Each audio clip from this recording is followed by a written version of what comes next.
What up, survivors? Welcome to D180, the horror movie podcast, taking you on a ride. Thanks for riding with us. I'm AJ. I'm Janae. And I'm Brittany. Brittany. No. No, ma'am. No, ma'am. Because I am not listening to that at the beginning of every fucking episode. No. And I'm Brittany. Thank you. What up, y'all? Guess whose birthday it is? We have a Scorpio child. Oh, Jesus. Oh, Fuck. Look, I was about to say Libra, but I was like, oh, no, wait a minute. it's but it works 25th. because I know how to relate to it because I'm a Scorpio moon. But I mean, I'm going to be honest with you. I do know a few October Scorpios, but the November ones have my heart. Anyway, it's fine because somehow we have managed to keep this part going for 2 years. I'm shocked because we don't disclose this bitch. Oh no. Which time? Exactly. Yeah, we picked up a straggler along the way. Hey. Damn, not calling me a motherfucking straggler. I'm not a hitchhiker. I'm not a hitchhiker. I didn't just jump in the car and be like, drive me around. I mean, Brittany was in the Dawn of the Dead episode in season 1. Then she just came on. Well, I won't say just came because I invited her, so I kind of led her to the park. No, I'm just playing. Said this bitch was hopping the fence. Yeah, I was just like, come on. There's some food over here, some food But in a I'm a warm straight blanket. kitty. Yeah, it's a warm blanket. Come on. Meow. We're doing the children. Come on. Meow. And then what? Jennifer's body. Probably shouldn't have brought that up, but yeah. We still ain't changed that score, and I've been trying for the longest. I mean, we'll see what happens when Tops and Bottoms comes out. When it comes out next. Let me see. Stop playing with my emotions like this. This is toxic. No wonder we're a Scorpio. Well, while they do that, I'm just about to say, if you at home and you partying with us, whatever you doing, you want to take a drink, you want to take a sip of water, you want to take a smoke of toad, some dope, I don't know. Let's do it on 3 while they do what they do. I think Johnny is looking for some scores or something like that. So on 3, 1, 2, 3.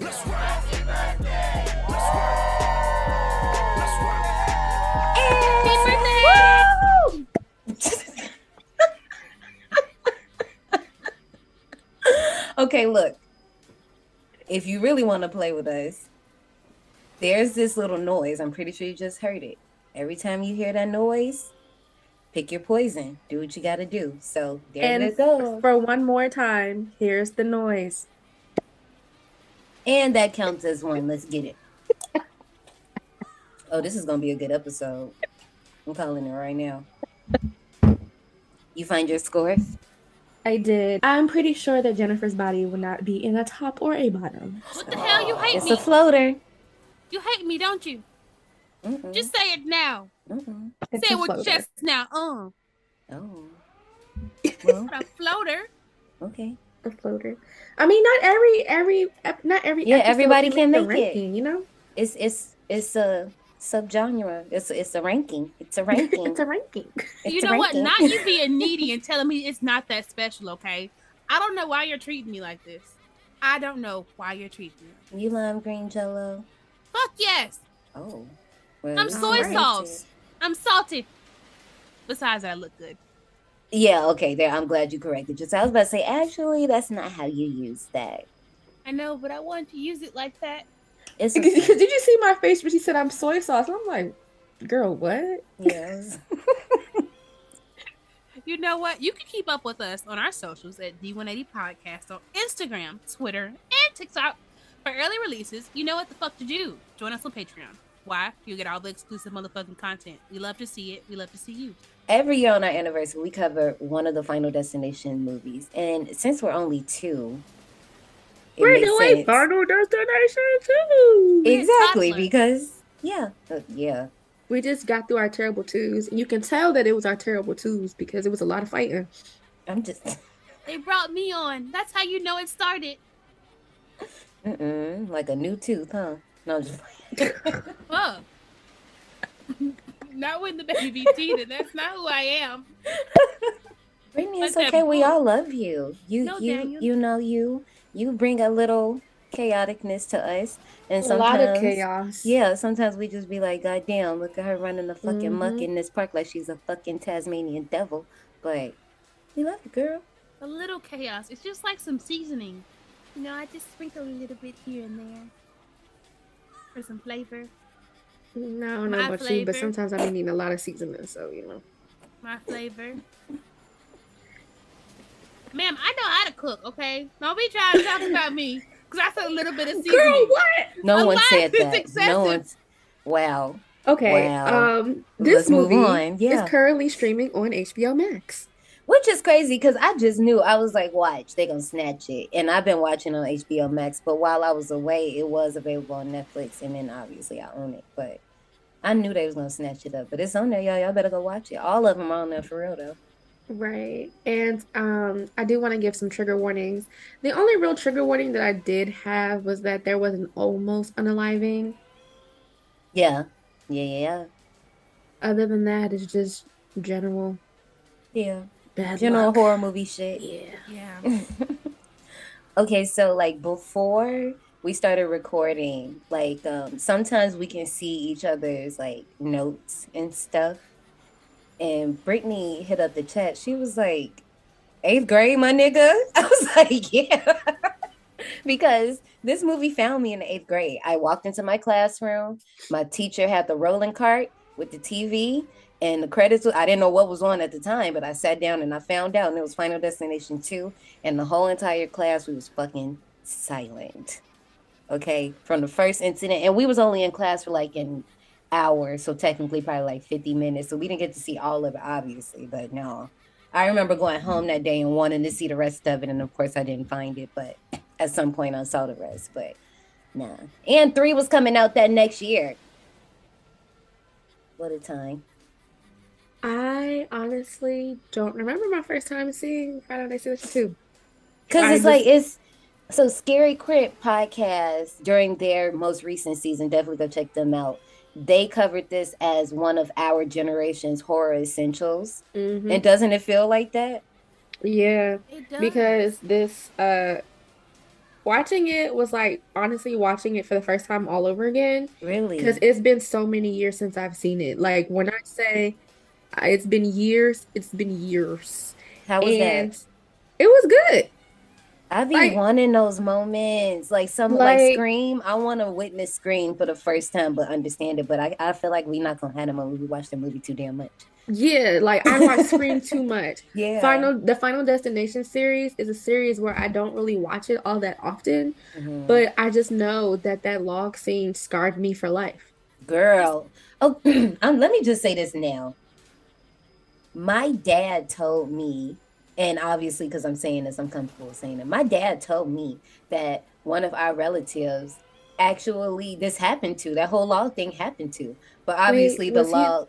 Was he the person that they based the story on? No. Apparently, I know what you're talking about. And apparently that person lived because they reached to get something like off the floor on their passenger side when the log went through.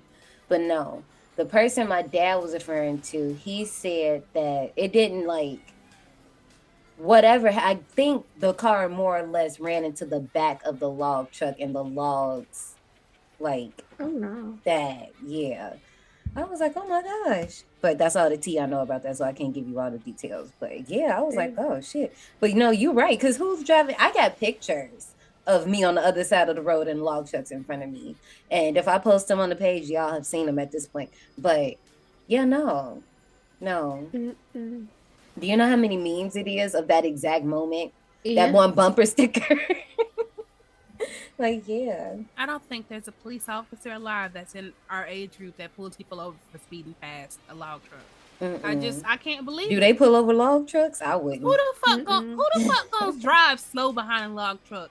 Even when I'm on a 2-lane road, fuck you, I stay in Mississippi, let that joke go. I will pass the fuck out of a log truck. I'm not gonna stay behind you on this road. There's too many twists and turns. I like my life. Yeah, no. It's a no for Brittany. Brittany must See, live. Can't do it. I would get off, wait like 30 minutes, then get back on. Oh, Yeah. I drive too fast for that. That's not gonna work for me. I'm gonna catch up. So that way I can be far away from when you do crash. That way it'll be all the way over with by the time I catch up. Right. Did you say I'm gonna crash? No, if a crash happens in front of her. Did you say it was gonna be me crashing because I passed the log truck? Oh God. Do you have selective Why? hearing? Maybe. That's what my mom says. Because that is Hey, not Sabrina. what was said at all. Girl, what? Are you drinking? First of all, I can't help but that I am extremely limber. Why? I'm good at reaching. Reach. Brittany, shut the. Okay. How Okay. did you find this movie? Jesus. Ma'am, I don't know. we let Brittany take a pole class and a stretch class, and she started teaching, and now she got all the funnies. I don't know. Right. I love to see it though. Falling out of hammocks on Instagram. Shit was hilarious. I'm proud of you though, but Thank you. no, you ain't that funny. No, I'm just playing. The fucked up thing is, I know I'm that funny. I don't even be trying to be. It's all hilarious. But in real nigga shit, I don't know when the fuck I seen this movie. I just know I seen it. I know for the longest. I'm like, fuck log trucks, gotta go. Fuck the dentist. Oh hell no. Me and Jose were talking about this shit. When I made him watch Final Destination 4. And he was like, oh yeah, because everybody got fucked up like such and such. And I was like, yes. I'm so proud of you. Maybe that is why I had this fear of getting my wisdom teeth taken out.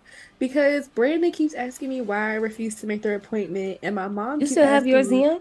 Yeah. Wow. And they're Mine never impacted. hurt, but okay, Mine don't that's what I hurt was about either, to say. but they grew in like literally sideways. No, I know. Oh, Yeah, I know yours what is that too? Only on the bottom. The Impacted. top didn't grow in sideways. But I mean, still need to get all four taken out so I can get braces because it's a whole lot going on down there. But I refuse to make the appointment for my consultation because I'm like, even though it's just a consultation, I'm still like, no, I'm terrified. And they're like, why are I you understand. terrified? And I just couldn't. I was just like, I don't know. I've never had surgery before. I've never been put to sleep before. Like, and I'm like, but you can do the laughing gas. And I was like, no.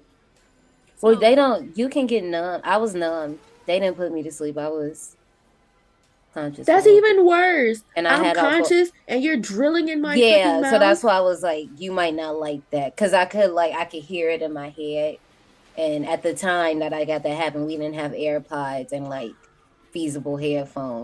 Because that it gets too close to that one tooth, they go, and then you hear it. Mm-hmm. I had to tell the man one time, I was like, can you stop? Yeah, No. I will say that I did. I felt like them touching me, but I couldn't like feel like the pain. But they do have the numbing thing if you don't want to be put to sleep. Oh, no. I wanted the gas, but they ain't Yeah, I'm about to tell them to put me to sleep because I don't think I can do it. They put me to sleep, but unfortunately for Brittany, I woke up in the middle of it and started saying, I'm sorry. I should you not. So, Look at your name. the top and bottom sets of my wisdom teeth were impacted, and they were all going fucking this way.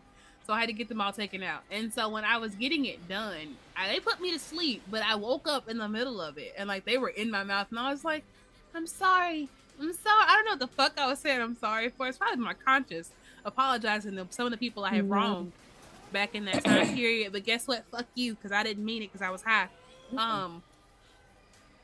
No, They were like, ma'am. wait, ma'am, you can't talk. They had to put my head back to sleep. It's a lot of things in this movie that made me not want to do certain things no more. I mean, I'll point them out when we get there, but this is definitely, as Scary Crit said, one of those our generation essentials. Because if you don't know nothing else, you learn not to play today. Because I swear that there was an accident one day, like recently, where somebody was like driving behind a log truck. And it's like, don't y'all know that? No. No, they don't. Didn't learn Play shit. silly games, you win silly prizes. This one is directed by David R. Ellis. He was actually the second unit director and like a stunt coordinator that did like all these movies previous to this one. But he was the second unit director on the original Final Destination.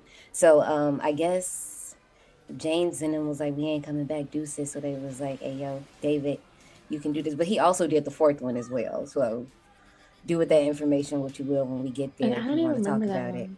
Is that the one where they were on the suspension bridge? No. Was that the fifth one? Mm-hmm.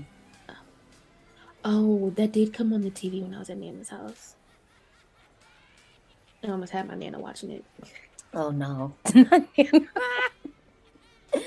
The screenplay by J. Mackey Gruber and Eric Best, written by J. Mackey Gruber, Eric Best, and Jeffrey Reddick, produced by Warren Zide and Craig Perry, edited by Eric Sears, and music by Miss Shirley motherfucking Walker, sitting in her salsa, returning for the second time in the series.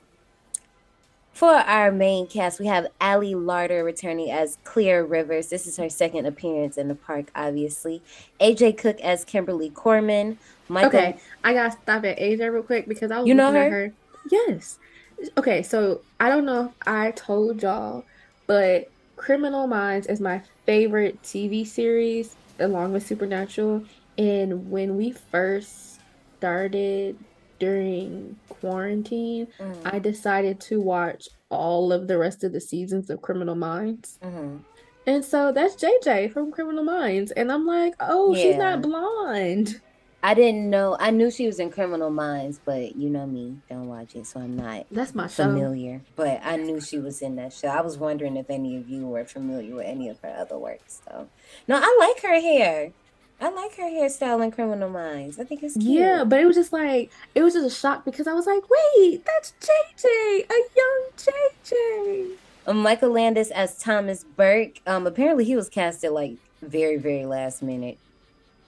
Like 4 days before they start filming last minute. Damn. How do you do that? He looks like Deputy So-and-so to me. He's been in a couple of things that I've seen before, but it's like, I just don't remember him in those things.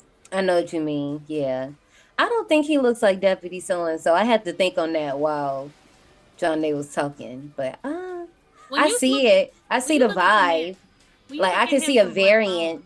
They could be variants of each other. The black phone. Okay.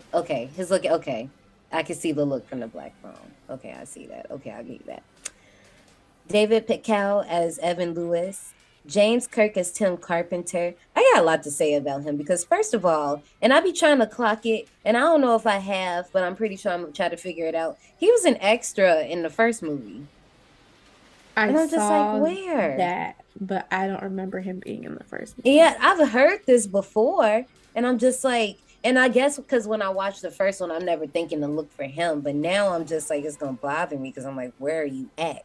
But also, his character was written a lot younger, and I don't know which one is true. Some sources say like he's supposed to be like 7 or 8, and then others say 9 and 13, but his age in this film is 15. He didn't even look 15. In this? You don't think? How old y'all think he looked? Not 15. Like older? Yeah. I don't know. I'm thinking it's like it's 2003. Like y'all know them. Like I'm not being funny, but you know they looked older. I mean, how old we were? No, but no. Oh shit, okay, we were 2 years younger in 2003. They did look older, and we looked younger because my brother saw a picture of me in college, and it was my freshman year, and he was like, "Don't tell me that was you in college." And I'm like, "Yeah." He was like, "You look so young." I'm like, I mean, first of all, don't say it like that. I promise. Okay. I mean, I was 17. Like, hunk. I said that now, but just remember I said that because I'm gonna bring that up later.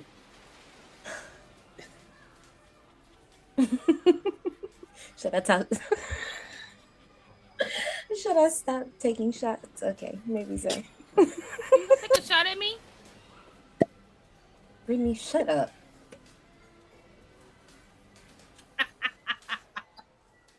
Anyway, I feel like I don't know. Maybe if he was 9, I could accept 9. 7 or 8, this would have been fucked up. But 9, you old enough. Just like Chucky said, we killing niggas over 5. Once you 6, it's on. So maybe 9. Now listen here before anybody tries to run anything back on me. I want to point out that I'm all for motherfuckers dying. Right. I'm just glad they ain't make him that young, because 9 is too young to do a motherfucking backbend. No, it's not. They're not 10 yet. I believe we need to have A two back digits. bend. You didn't see that nigga do a backwards fold. I'm thinking That you was mean not, girl. That like was not a back bend. That was a crushing. no, He- John. That's that move we did at the end of Joe Dance. That's that. Okay. It was a fucked up back bend, but it That definitely was not no 'cause back bend. his back went back. No, And his back ain't No, go that's back. what that It just limbo girl. disappeared. It said That's the limbo girl. he went backwards though. He literally folded into himself. That's you 9-year-old at shouldn't the do knees. that. But I'm saying that would make it more messed up. It's just like Hereditary. Spoiler alert. But I mean, true I that. seen that. Tommy said, I'm in on the joke. You bitches been leaving me out. But we would have ran into a trick or treat situation, and they probably wouldn't want to put this fucking movie in theaters.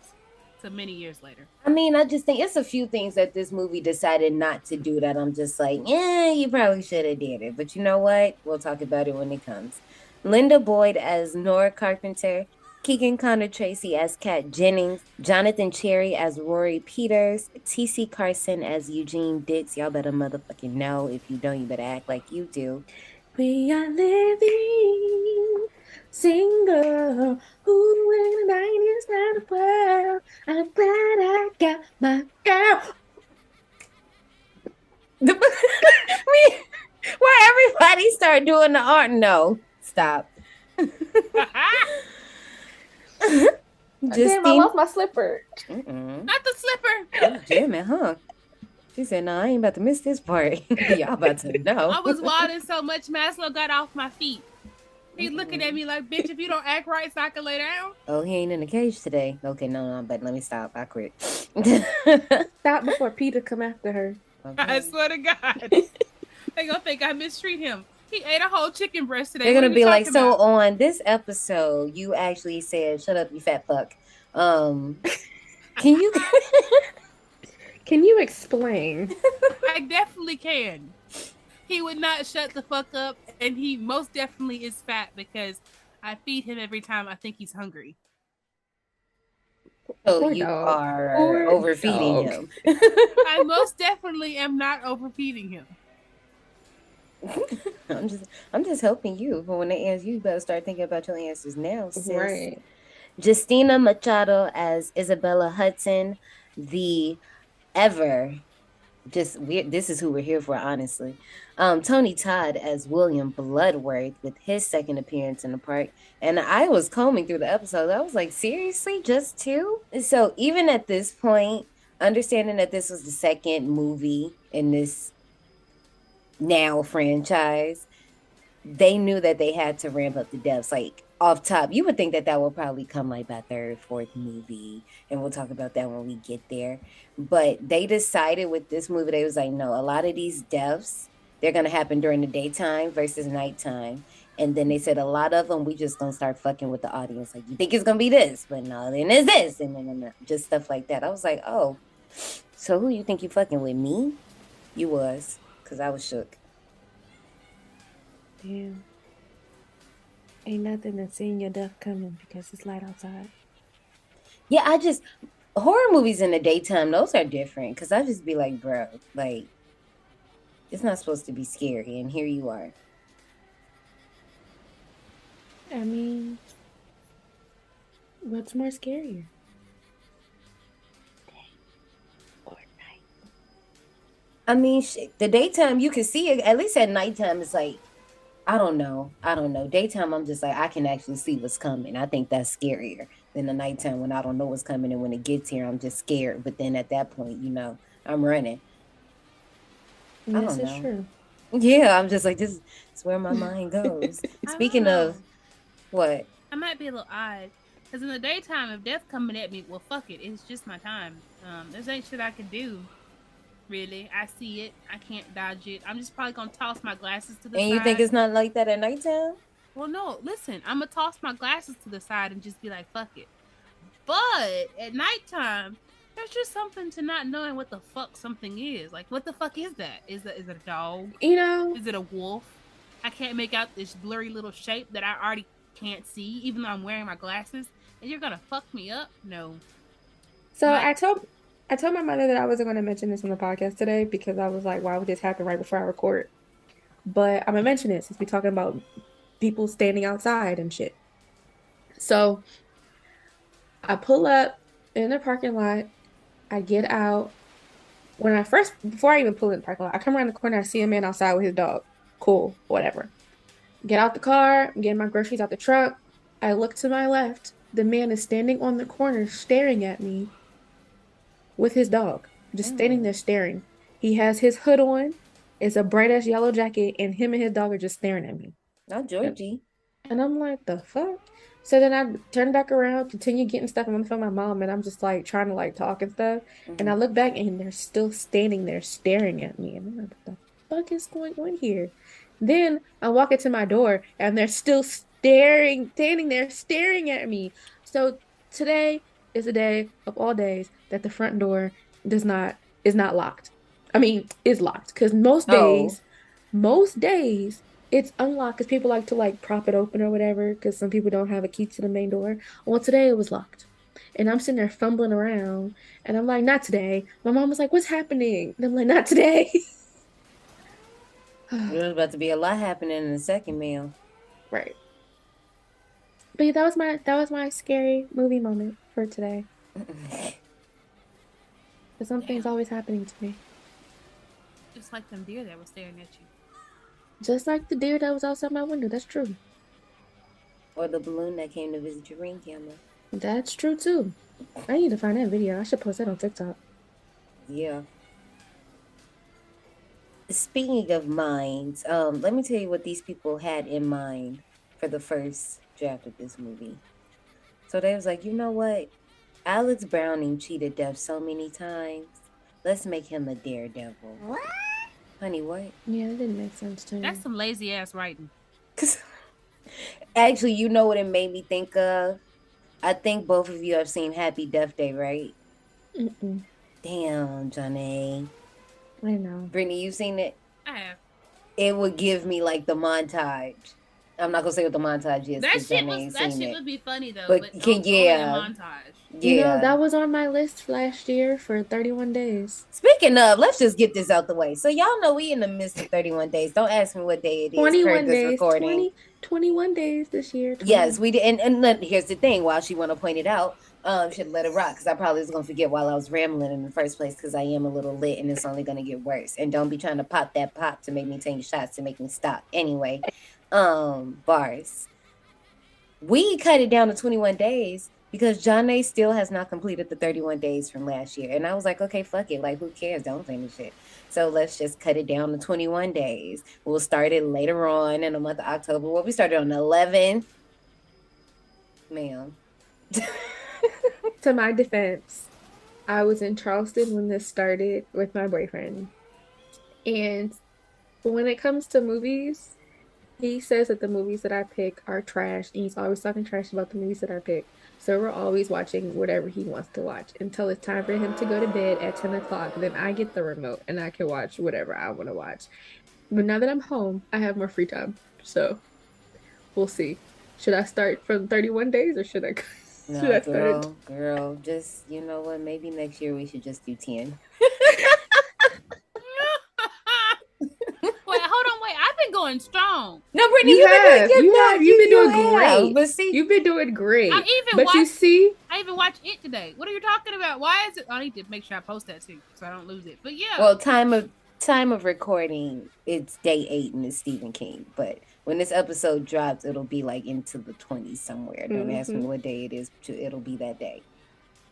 I want to look dramatic. Like in this damn poster where they're all looking. Not you, girl. Because the bitch on the very left, it's a good ass little profile picture. Not even gonna lie to you, like that. It's a good look. Okay, no, for real, it really is though. Kimberly's all the way in the corner. Yes.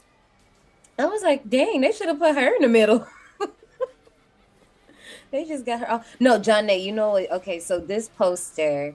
Obviously survivors, you can go to the IG and it's there somewhere. Kimberly being off to the side like this, you know what movie it made me think of that we covered in season 1 that you're not too fond of. Soul Survivor, that fucking movie. Sorry. Because you remember Homegirl was all out to the corner and they had Eliza Dushku all in the front. And that was weird. It was so weird. I was like, damn. They was like, well, let's just move this along. Gosh. I feel like I'm more familiar with this next poster, the one with the squad pose, and then the Final Destination 2 going across the midsection with the skull in the back. Mm-hmm. Don't they remember when we first opened the park what our logo looked like? Girl. I mean, y'all, if y'all was not here, let me paint a picture real quick, okay? It was a skull that had roller coasters like coming out the head, but you can clearly tell like it was just a skull on top of a roller coaster. shout out to you, Floating, because thank you. Okay, you got us all the way together because oh my god. It was okay. I mean, I feel like we got it. I don't know how long we had that logo, but you know what? I think if you listen to is it Better Watch Out or is it Gremlin? It's one of those earlier episodes. Before we quit.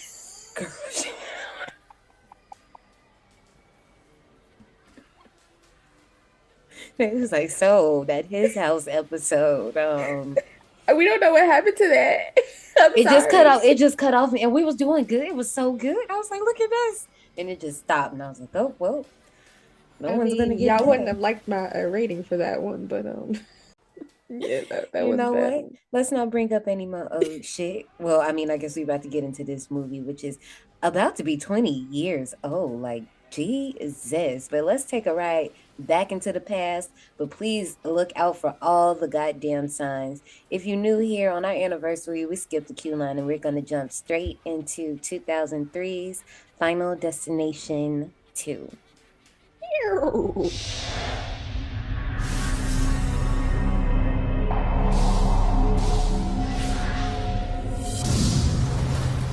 that guy drinking beer?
Johnny, I got a question for you. Did you like this trailer? Because No.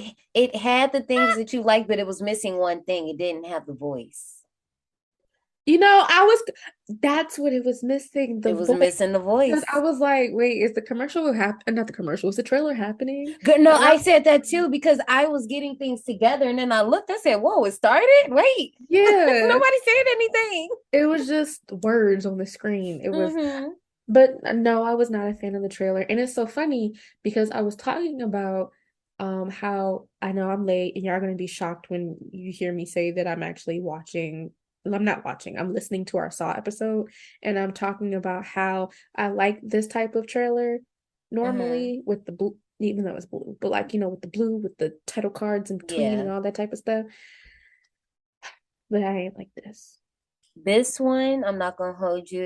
It was giving iMovie. We talk about these iMovie looking Not trailers. iMovie. It was, that one effect, that little sunburst effect that people be using, that like the sun ray across the screen. Oh my gosh.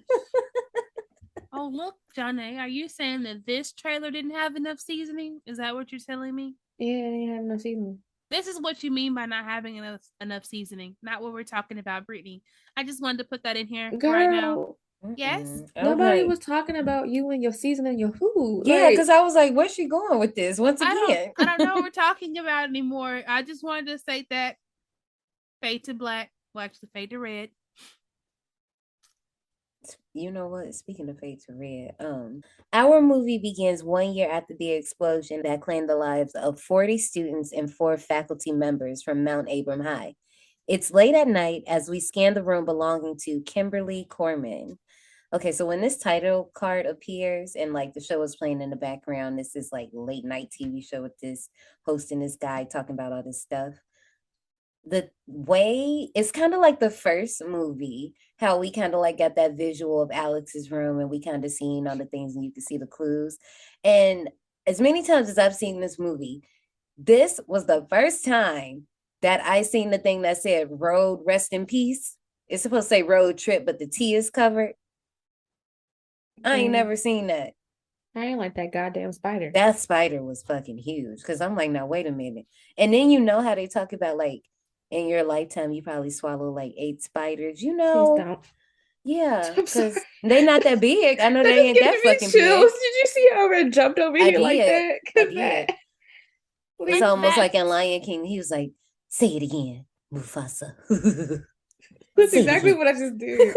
No, you really did. So besides that, when we see the room, we see an X-Acto cutting knife pointing at Kimberly's eye, doll shadow figures, like Johnny said, that big ass spider. And I kept every time the scene is moving, I'm like, well, where's that spider though? Because what's it gonna do? And okay, I'm not gonna hold you. I'm not gonna hold you. Because like I said, when I first watched this in 8th grade, I didn't get to see everything. And obviously I wasn't paying attention to plot. I'm just looking at motherfuckers dying. When I got a little older, I was like, what if this spider was like, it bit Kimberly and that's how she got her premonition? Because one of the main... Was she Spider-Man? I know. Too much. I'm sorry. She'd be like, oh, my premonition sense is tingling. No, just sorry. Oh my God. But no, because one of the biggest questions in the franchise is where do the premonitions come from? So I'm thinking like, is the spider, is that what it is? Like, I don't know, but obviously it's not that at all. And then we also see the amulet. Now, Johnny, okay, correct me. I heard that like when you have the evil eye or the amulet, whichever you would like to call it, you can't give it to yourself or it doesn't work. Somebody has to give it to you. Honestly, I don't know because they say that like with tarot cards and oracle cards, you're supposed to be gifted tarot cards, but you can buy oracle cards. And I'm like, I bought both. Yeah. And my mentor said nothing about that. But as far as Evil Eye, I've never bought Evil Eye and I've never given anyone Evil Eye. So I don't know. That's not your realm. Yeah, that's not my realm. But I do know people really do be throwing the evil eye out here. So yeah, make sure y'all clean yourselves off. It's 1:08 a.m. and a late night show is playing on TV, and it's a special talking about the previous tragic flight, and even more strangely, the deaths of the survivors who exited the flight. Is it coincidence, or is it conspiracy, or is it a grand design by death? A gust of wind enters the room and whispers Kimberly's name, waking her up as she sits up to watch the end of the interview. As she gets into it, the door slams shut. Excuse me? No. I'm just saying, because I would be like, she don't say nothing. She just sat there. I was like, you not concerned? When did the door slam? While she was watching the TV. I don't remember that.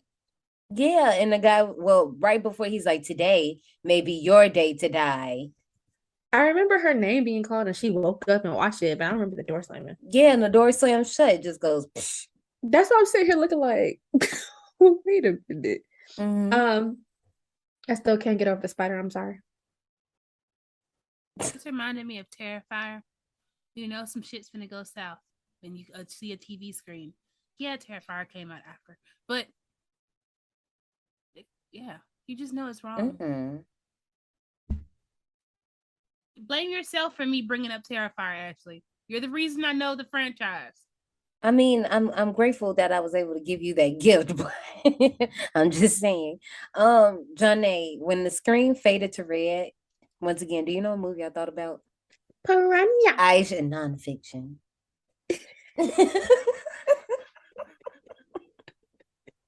And I'm curious. I'm like, because Kimberly's last name is Corman, and we talked about this last season with the first Final Destination movie, how a lot of them were named after like directors. So you got Kimberly Corman, so that's Roger Corman. Then you got Tim and Nora Carpenter, John Carpenter. And I want to say Evan Lewis is named after somebody, but I don't know who it is. So Carpenter and Corman are the only ones that I'm really familiar with. It's probably some other ones up in there, but I was just like, I wonder.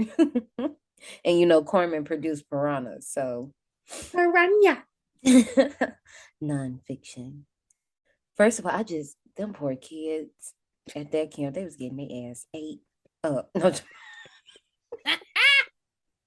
see, look at you. And see, but Tim is too young. Girl, see, pick and choose. Pick and choose. That's what life is about. You can't pick and choose. And I just said that manner of death was not a 9-year-old's death.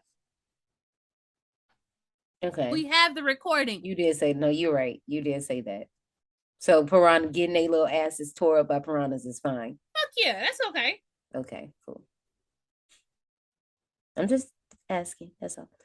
That morning, Kimberly and the family-friendly Shania set off to Daytona. Her dad notices transmission fluid leaking from the car as they leave. And once the girls pick up the guys, they head towards Route 23, where the teens encounter a woman collecting cans. Ignoring her and laughing, they set off into the highway, where Kimberly starts seeing a lot of odd occurrences. Shania, ma'am. Why you gotta act like this in front of my daddy? Can you chill? You don't have any That's chill. what I'm saying. Like, you doing too much. It's like certain jokes we could say in front of parents, but that We mm. be reevaluating our friendship. Because there wouldn't be one. Because no, ma'am. No, ma'am. On the highway, we see a bus full of kids from Mount Abraham, which is the school from the first movie, chanting, "Pile up, pile up." Then on the radio, there's an announcement of the anniversary for Flight 180, followed by the song Highway to Hell. Then, out of nowhere, this motorcycle just pulls up on the side of their truck, and this girl flashes her titties. First of all, okay, now look. It was very random. So when I was watched, shook, because I'm like, where did titties come from? And what? It was random as shit. take the titties out because you know I'm trying to see them. AM to the PM, double DM, then I need them. Like, what? Then my man started choking because he seen them titties. He was like, the titties. First of all, they was no. I'm gonna talk about them and they why I said good. That's it, dude. You're not getting none of my weed. First of all, Nick, that Reggie. Anyway. That was clearly Reggie. Clearly. Bruh. It was just, and like, he's just waving it around everywhere. I'm like, put it down. And then my thing is like, you don't need to keep telling me it's good. It's good. I would smell it. It was giving, you know, the two dudes at Texas Chainsaw Massacre in that pinata. It was giving me that. I was like, just put it down. He got a whole bag of shake. That's all that shit was. Not shake. What is this? Huh? This is whack. I can't get jiggy with this shit. But no, I was saying about the girl and her titties. After I watched this movie, I decided to watch Freddy versus Jason. It was literally random because this was on HBO Max, Final Destination, Freddy F's. It was right there. And she's in that movie. And she does the same thing. So Oh, so she just like the flash niggas. Yeah, Okay. she homegirl. Oh, you know I've never seen Freddy versus Jason, so No, I know, but oh. Linnea. Oh. And speaking of, a heist pale L truck with the words "drink responsibly" on the side drives past as the driver is drinking one of the products. But I just want to put this out there. Anybody who is like me and who is like a fan of the franchise, you know that this truck pops up a few times throughout the franchise, and I love when they keep that continuity like that. But anyway, Kimberly, she gonna say, "Oh, how responsible, bitch! You ain't even had your seatbelt on." Right. Buy your life. Good night. Then not only that, that little kid, he what little boy. That's Brittany. That's some Brittany shit. And the crazy thing about it is like it's just so obvious. Like Yeah, it like was the funny thing about it. It was just like why couldn't so they have him face the front and like playing with his cars and crashing? It was like just because he was facing them and just smiling, like you're gonna die. Well, first of We're all, gonna kids do get that you. stupid ass shit when they parents ain't paying them attention. They be looking in the car. They be like, Okay, no, I was the kid that would blow on the window and write help backwards. Yo, I really did. I was about to say the same exact thing. I did that shit. We were leaving church and we were coming back over the Woodrow Wilson Bridge and we were stuck in traffic because it was a game day. You know how game days hell, are coming yeah. from Virginia that way because they always No. go into the Redskins state or Yeah, whatever the fuck they are now. whatever. Yeah. And I had wrote help. And the white people was looking like, what the fuck? did they call the police? Yeah, see, you was in the No. wrong area. I was in Gary doing this, so wasn't nobody batting the eye. You over there with the white people. No. No, here's the thing. The white people was coming over into PG County because you know the stadium in PG Right, County. exactly. Oh, they's probably like, yeah, no, never mind. Y'all think it's sweet over here, but we know the truth. No, just playing. During all of this, we see other drivers and cyclists sharing the road. The teens dismiss Kimberly's claim as Dano and Frankie change up the convo as they spark up. But anyway, Kimberly's dad calls for her to get the car checked, and soon after noticing a police car approaching behind them, one of the boys tells Kimberly to get over as he flicks the blunt out of the window, landing on Kat's car and catching fire to some dry leaves. Seeing Dano and Frankie give her, the shh signal, she puts out the fire and excuses them and lets them go by. That's the most randomest shit. Like fire on leaves. And how all them leaves still there and you've been driving on a highway. That makes no sense. Okay, Just I'm not wanna gonna know. hold you, man. Some of them bitches can get wedged. Yeah. I'm like, it's some in my right now as we speak. And I'm parked under a tree, so But normally once you get on the I know, interstate, but them no, bitches sometimes fly them away. bitches get under the windshield. Don't ask me how. I really don't know. Or like if your grill is made, not the grill, but the hood is made a certain way, they be in there. No, some of them bitches will be Now, slow. not as many as she had. Now I see your point. She did have a nice That little was lump a sum. lot. She just started driving, okay? Like she literally just left the house. She ain't even been good on the freeway. She stay on one of them houses and I hate them houses. Like I would not want to stay in those type of houses. Y'all know what I'm talking about? That like connect to like the main roads. Like, Yeah. no, I would not want to stay on. And then it's funny because it's like everybody just seems to pull in. So then they have to back out onto the main road. Now kind of in the clear, Kimberly sees a marker for a rest stop, but after Shania suggests everything will be fine, a log truck loses its logs, causing a horrific pileup. So let's just run through this because this is a fucking time. In Officer Burke's car, he has a cup of coffee. For some reason, there's no lid on this coffee. I don't know what's wrong with this man, but he just decided he was gonna live life on the wild side today and not put no lid on this hot ass coffee. Cause what? And then you see the way his like cup holder is, it's like slanted already. It's weird. Yeah. So I was like, why would you even do that? So I say that to say something happens and his coffee spills in his lap. It's hot. All of that is happening, right? So the chain breaks on the log truck. The logs start bouncing, which logs don't bounce in real life. So they had to make these bitches like CGI, but they had practical ones too. It was a mix of shit. Eugene, who had been riding alongside him, falls off his motorcycle and slides into one of the resting logs. And in seconds, his own bike pins him against the log. Rory's car flips so many times, And at last, it ends up upright. But as soon as it does, a big ass truck careens into him, causing a big ass fiery explosion.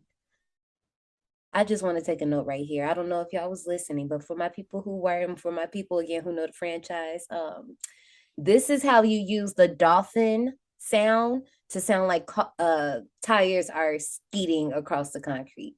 Now, Johnny, that was good. Wow. Johnny been doing all types of tricks tonight. I swear. But okay, so look, I'm just gonna put this out there. Johnny, when you get to one of the Final Destination movie, whenever you get to it, please pay attention to one of these car sounds and how they utilize this technique. It sounds very bad, but this movie does it very well. So I just want to point that out. So my people who know which movie I'm talking about and know which part I'm talking about, it sound like, you know how when we cuss in the kids episode and I use the dolphin sound, it sound like that. Oh, Imagine a tire. Imagine a car going across the street. You hear that? damn. No, but this is how you do it. And they do this so many times throughout this accident. You get to hear it in different tones, different pitches. Like they know how to play with it here in 4, which is crazy because they had some of the same team. I don't know. I don't know how it happened. And I just put his business out there and said which one it was. But you know what? You deserve it because what was that? I have no clue. Kat's car hits a log head first and flips over.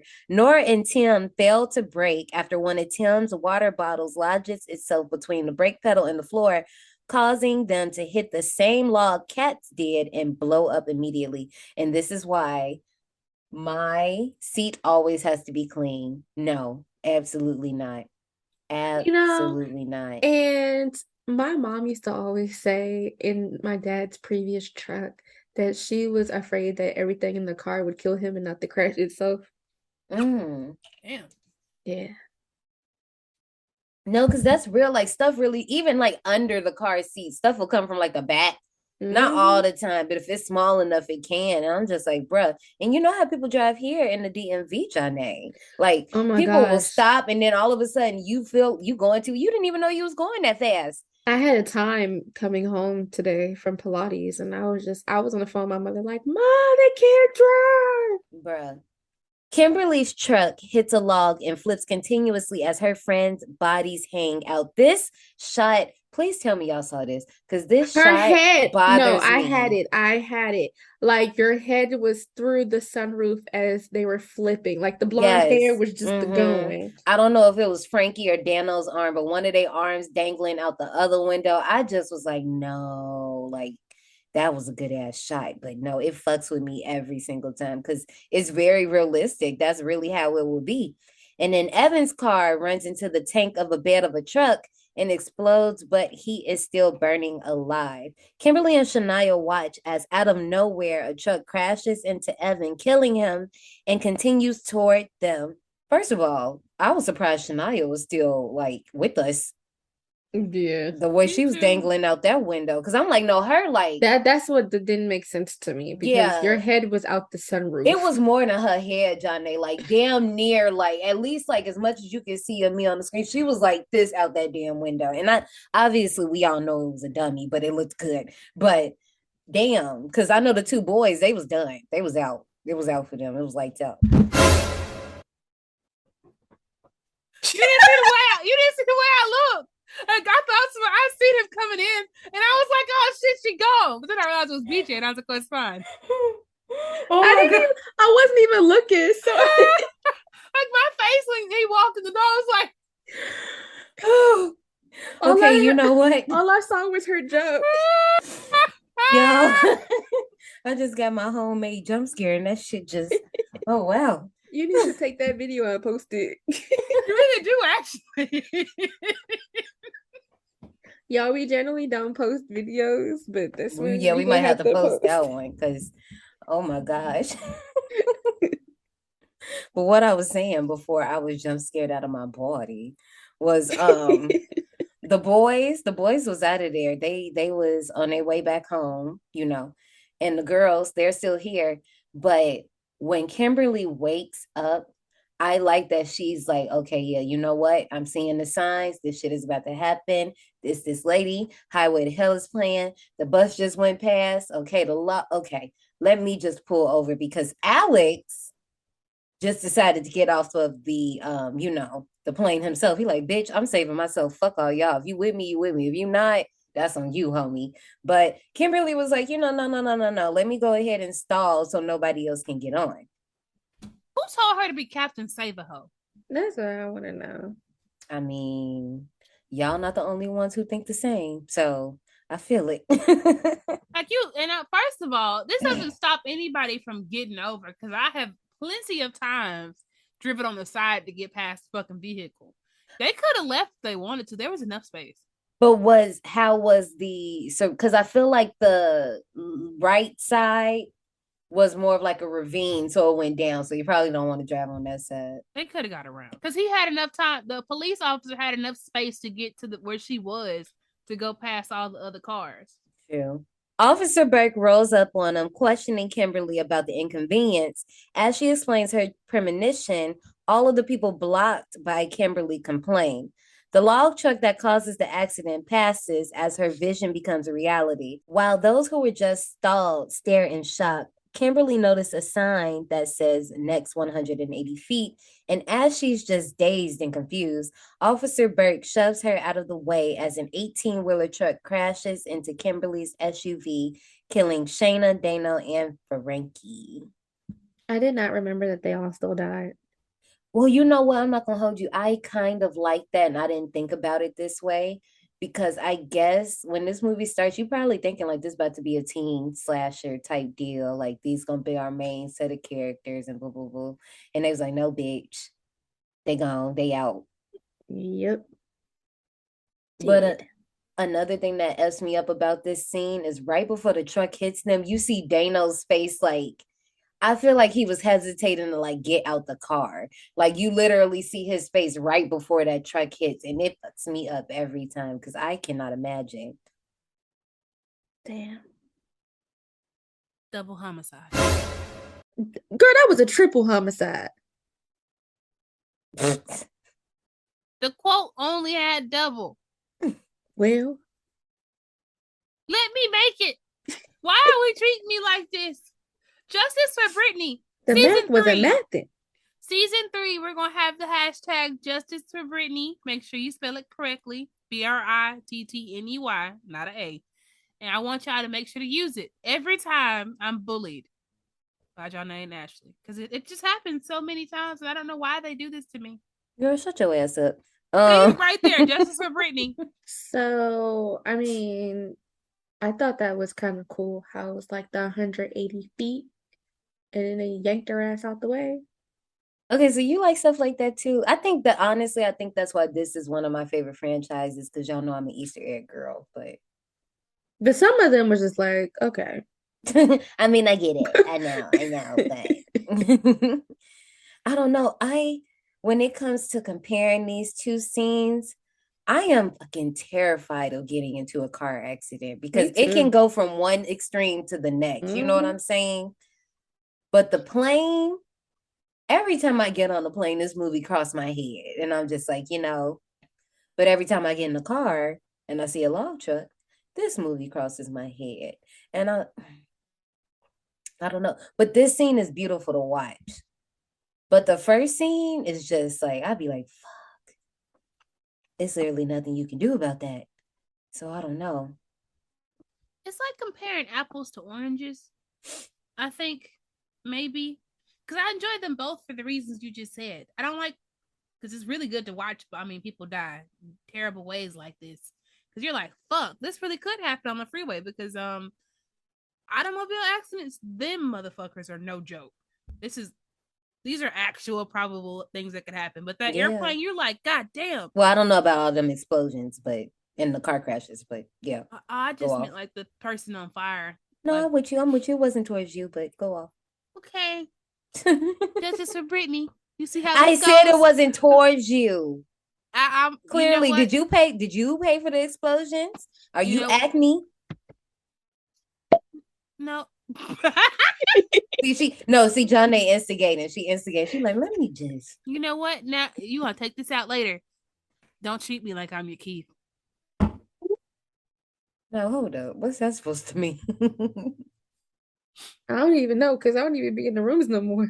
Don't It be sounded treating me like shaky. don't be treating me like that. What I wasn't coming for you, so you don't need to come for me. I don't know where he got that from because first of all, it did seem like he was coming for me, but I was just saying, like, I ain't got left off bad and bougie, so. But anyway, Oh Jesus! Shots fired!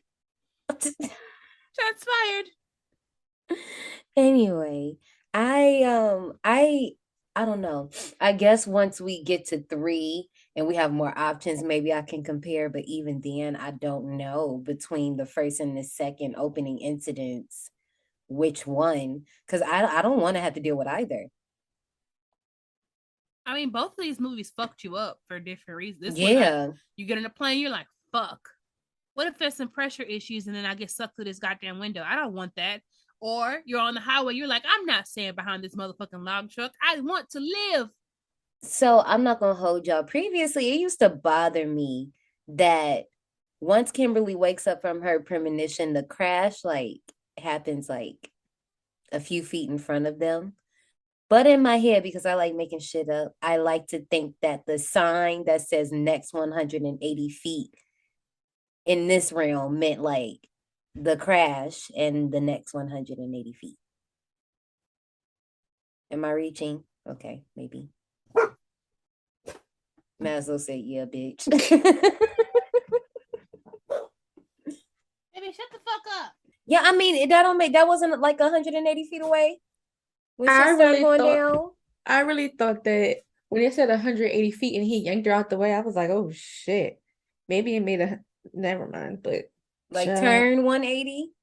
yeah. I mean, yeah, I can see that too. But like I'm just saying, like, in the premonition, that accident happened well down the road. Like they saw all that stuff. They saw titties, they saw pileup, they saw drinking people. They saw all that stuff. But when she wakes up, it's like right there.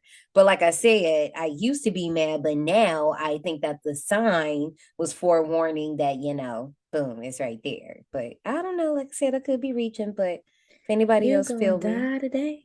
okay. Immediately, the survivors that were on the on-ramp are taken to the police station in question. I do not know why, but this leads Eugene to filling everyone in on Alex Browning and the Flight 180 disaster. That is, it's the year anniversary today. But anyway, only Kimberly really takes it seriously. Later that day, lottery winner Evan Lewis arrives home with an iMac and some more new buys. Just like everyone else, he wants to, eat once he comes home, and I feel it. So he takes a skillet that has leftover spaghetti in it and flings it out of the window with some noodles still left on it. He adds some grease and some surefire cheese sticks or whatever to the stove. And for a little razzle dazzle, why not add some takeout from last night? But while he's not looking, a magnet falls in his food before he puts it in the microwaves. I'm sorry, but he's a dirty ass motherfucker. Bruh, when he flung that spaghetti out, and so I'm thinking, okay, first of all, okay, nobody jump on my back. I'm thinking he gonna fling the spaghetti out of the window and then go wash the pan, which I was still gonna be like, honestly, you dirty, because you could have just threw that away. Yeah, I wasn't expecting him to wash it, but maybe just like throw it in the sink because you're cleaning up. Like, yeah, rinse it. I can see you throwing it out the window because you ain't feel like putting in the trash can. Or maybe some some stray animals down there might eat it, even though you probably shouldn't do that. But right. But you put that bitch on the stove to cook more food, and it still had spaghetti in it. Yeah, there was still a noodle. It wasn't even dirty motherfucker. Dirty. Just not at all. And then just put some more grease in there, some mozzarella. Okay, well, dirty. Okay, you do you. As a few little thotties call and they go straight to voicemail, Evan tries on some new jewelry and his little horseshoe ring. Like, I'm like, nigga, you from Indiana? Is that the Colts? No, I'm just playing. I know it's a lucky horseshoe, but I'm just talking shit. Anyway, his ring falls down the garbage disposal and not thinking anything about it, he puts the hand with the new watch down the drain and that gets stuck in the disposal. Okay. Well, yeah. So I do want to say this. So the trailer showed a disposal angle, but during the scenes of the actual movie, there was no disposal angle. They probably just cut it. I thought that was it. See, I like shit like that.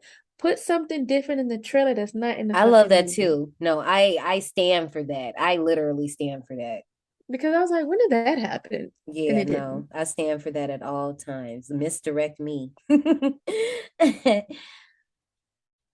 While he's stuck in there, his food catches fire, and Evan bats it with the cloth, causing the fire to spread.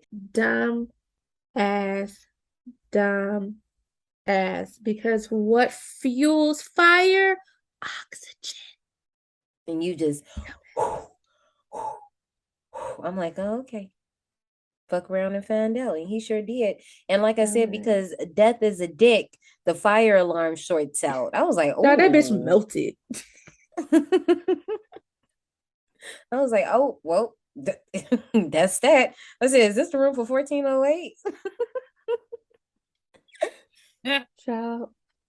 Evan finally frees himself, but again, because death is a dick, his extinguisher is also out. He opens the well, he has to bust the window open, but y'all know what I mean. But of course, you know, like we also learned in 1408, that blowback is going to get you. And as he uses the escape stairs down, his apartment does indeed blow up, and he falls down and slips on the spaghetti he threw out earlier. I knew he was gonna slip on the spaghetti. That's when the movie started coming back to me. I was like, he's gonna slip on the spaghetti. That damn spaghetti. Yo, my dad really says it like that. That's why I said it. And so, because when he slips on this spaghetti and the escape ladder comes barreling down, but it stops, this man figures this is the great time to just be like, damn, I'm lucky. Move. Move out the way. Like, move. Nikki, you're not lucky. But instead, he gets impaled straight through the eye. That ladder has some power. Because it wasn't even that high. It wasn't. Like, I can see if it fell from the first height where it stopped and got him in the eye, then yeah, I can see that. But from where it was after it stopped the last time, I was like, but. Nah, I can see that. I can see that. Anything that heavy, that was metal. It's falling. Yeah. Gravity. Yeah. Real quick, I noticed that this movie, and like I said, you got to like see some other movies to know what I'm talking about. And it obviously these movies came first, so there was no idea. And I don't know if it was on purpose, but it seems like this movie highlights things that happens in later movies. And one of them that I noticed is that like Evan has a lot of race cars in his room. So I was just like, I wondered did they see this movie and they was like, let's bring that back. But I don't know. I could just be making shit up. I really don't know. But also, because I didn't say Wait. What? 4 happened at a racetrack, didn't it? Mm-hmm. Oh God. Get girl. See? See? So that's why I'm like, did they like look at this and they was like, oh, you know, that one survivor that didn't make it, you know, he had all those racetracks in his room. Let's do that. Because like it's other parts in this movie that I'm like, dang, that remind me, but that didn't happen till later. So I wonder, and they very well could have. So I just remember not relating to 4 because who goes to the racetrack? People in Indiana. I mean, yes, because in whatever, yes. Yeah. Alabama? But I mean, no, I get what Janae's saying. She's saying like 4's opening incident isn't like getting on the airplane or driving on the highway or being even on going a roller to coaster, being on a roller coaster, driving across across a the bridge. Yeah, I was being sarcastic. I wasn't like. And you know what's crazy? I really had a dream about that happening in real life before that movie even came out. The whole First of all, bridge I don't thing. fuck with y'all bridges. Janae, you know I don't fuck with y'all, especially that one bridge. Bridges? Oh, going to like Eastern Shore. Fuck that. Brandon actually asked me, did I have a thing about bridges because we were driving over the bridge to go to like Mount Pleasant in Charleston. I can ride in the passenger seat. I can ride in the back seat. Driving, especially on a windy day, is not for me. My mom wouldn't let me talk to her if we're going over the bridge. I feel it. I understand. Bitch, you gotta concentrate. Now, look, I ain't the type of bitch to drive with two hands, okay? Like the 10 and 12, I ain't that type. I'm a one-hand girl. On a bridge, bitch, I'm the most proper driver you ever did see. Let me tell you, the Pontchartrain is where you learn that the speed limit is not something you fucking do at all. That motherfucking bridge scares the fuck out of me since I was a fucking kid. I gun that shit every time I go there. Gun it? Oh no. I step on the gas every time I go there because it's a fuck no for me. All that water on the side, and this is after Katrina knocked that bitch down. Mm-mm. But before, that bridge was scary as it still is. But that bridge was scary as the fuck. You just look over, you can't even pull over for shit because you're literally right there on the water. I'm good. Speaking of being good, y'all know I'm good with these Easter eggs. And before we move on, I just want to let y'all know that I know when Evan was walking through the hallway with his eye, Mac, he stood on a baby with a missing eye. And then on his refrigerator, it said, "Hey, E." But when the H dropped in the Chinese that are only noodles, Michael, it said, "I." But then here's my thing that bothered me. Like, I noticed the slightest little thing. How did you not see that something was in your food? Yeah, no, how you didn't see it? And it was bright Like, green, or was it orange? It was a bright color. Y'all, I think it was blue. This man was nasty. Have you ever put something metal in the microwave? You know how fast that shit fizzle? It'd be like, you'd be like, whoa. I just know not to put stuff in the microwave. I mean, okay, no, I'm saying like, obviously we know better. I know you had to have done it one time and caused yourself a mini heart attack. Don't do that. I watch other people do it.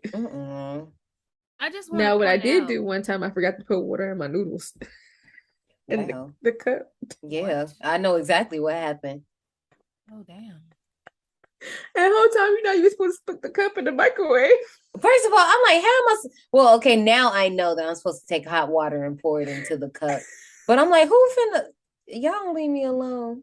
Oh man, I'm putting this damn cup in the microwave. Microwave.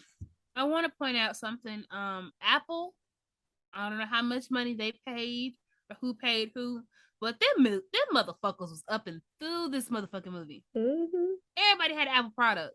It's like seeing Beats nowadays. Shoot, on the CW, it's the Surface laptops. Don't we all get Beats headphones on? Yeah. Oh, Brittany, not you. I have on Bose. Brittany said, "I will not be the statistic." What was you saying, Nate? I don't remember. Oh, are you drinking? No. Just listen to my next few words. Later that day, the news breaks on Evan's death, and the survivors start to fear that all those stories about Flight 180 are real, and that death is indeed reclaiming the survivors. First of all, later that day, so you telling me Evan just left the police station and just went home and got bodied? Yep. Yeah. Same day as the pileup. Yeah. Well, hold on, wait. So is all this shit in his car already, or did he go by the store and buy all this shit?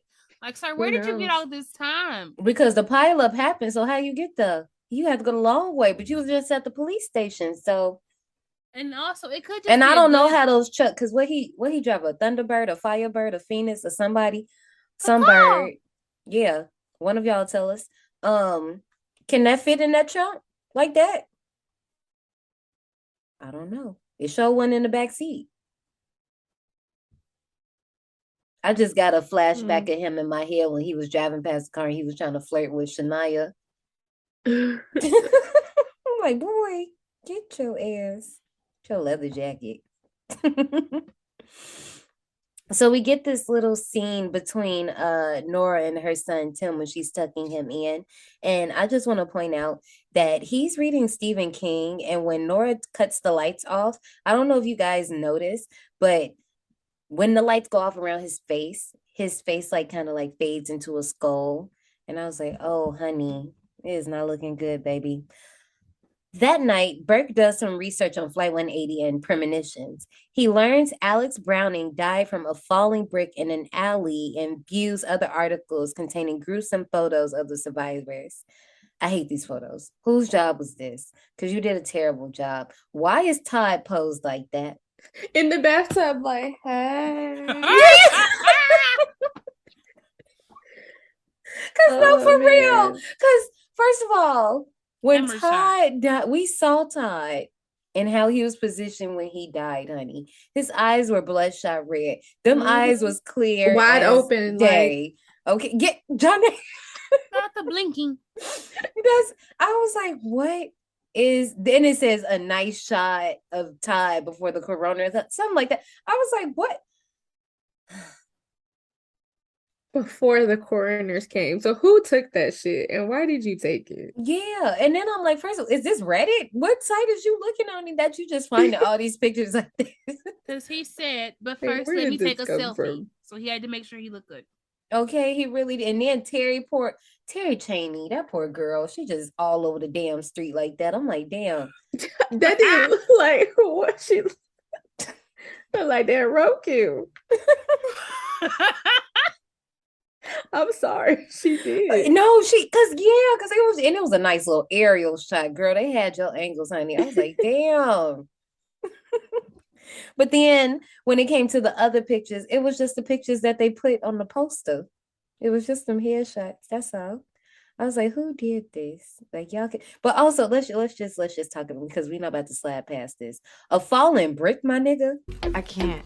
This is the most ghetto shit I've ever seen. Writers of Final And Destination see, 2. okay, so in my head, I was thinking, oh, he died whenever, because where did they go? To Paris? Mm-hmm. I thought that he died over there. No, because maybe I'm reaching. oh, like in between movies, you thought he died over there? Yeah.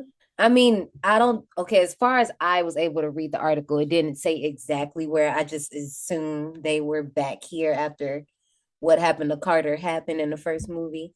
But a fallen brick. So they said their options was a flesh-eating disease or a ceiling fan accident. And I'm just like, That's actually like, I have had nightmares of me being in my nana's house because the ceiling fan that she had at the time, thank God she got new ceiling fans.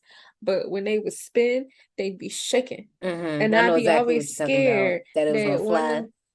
not fly, fall and hit my ass. Oh, I got 2 movies for you.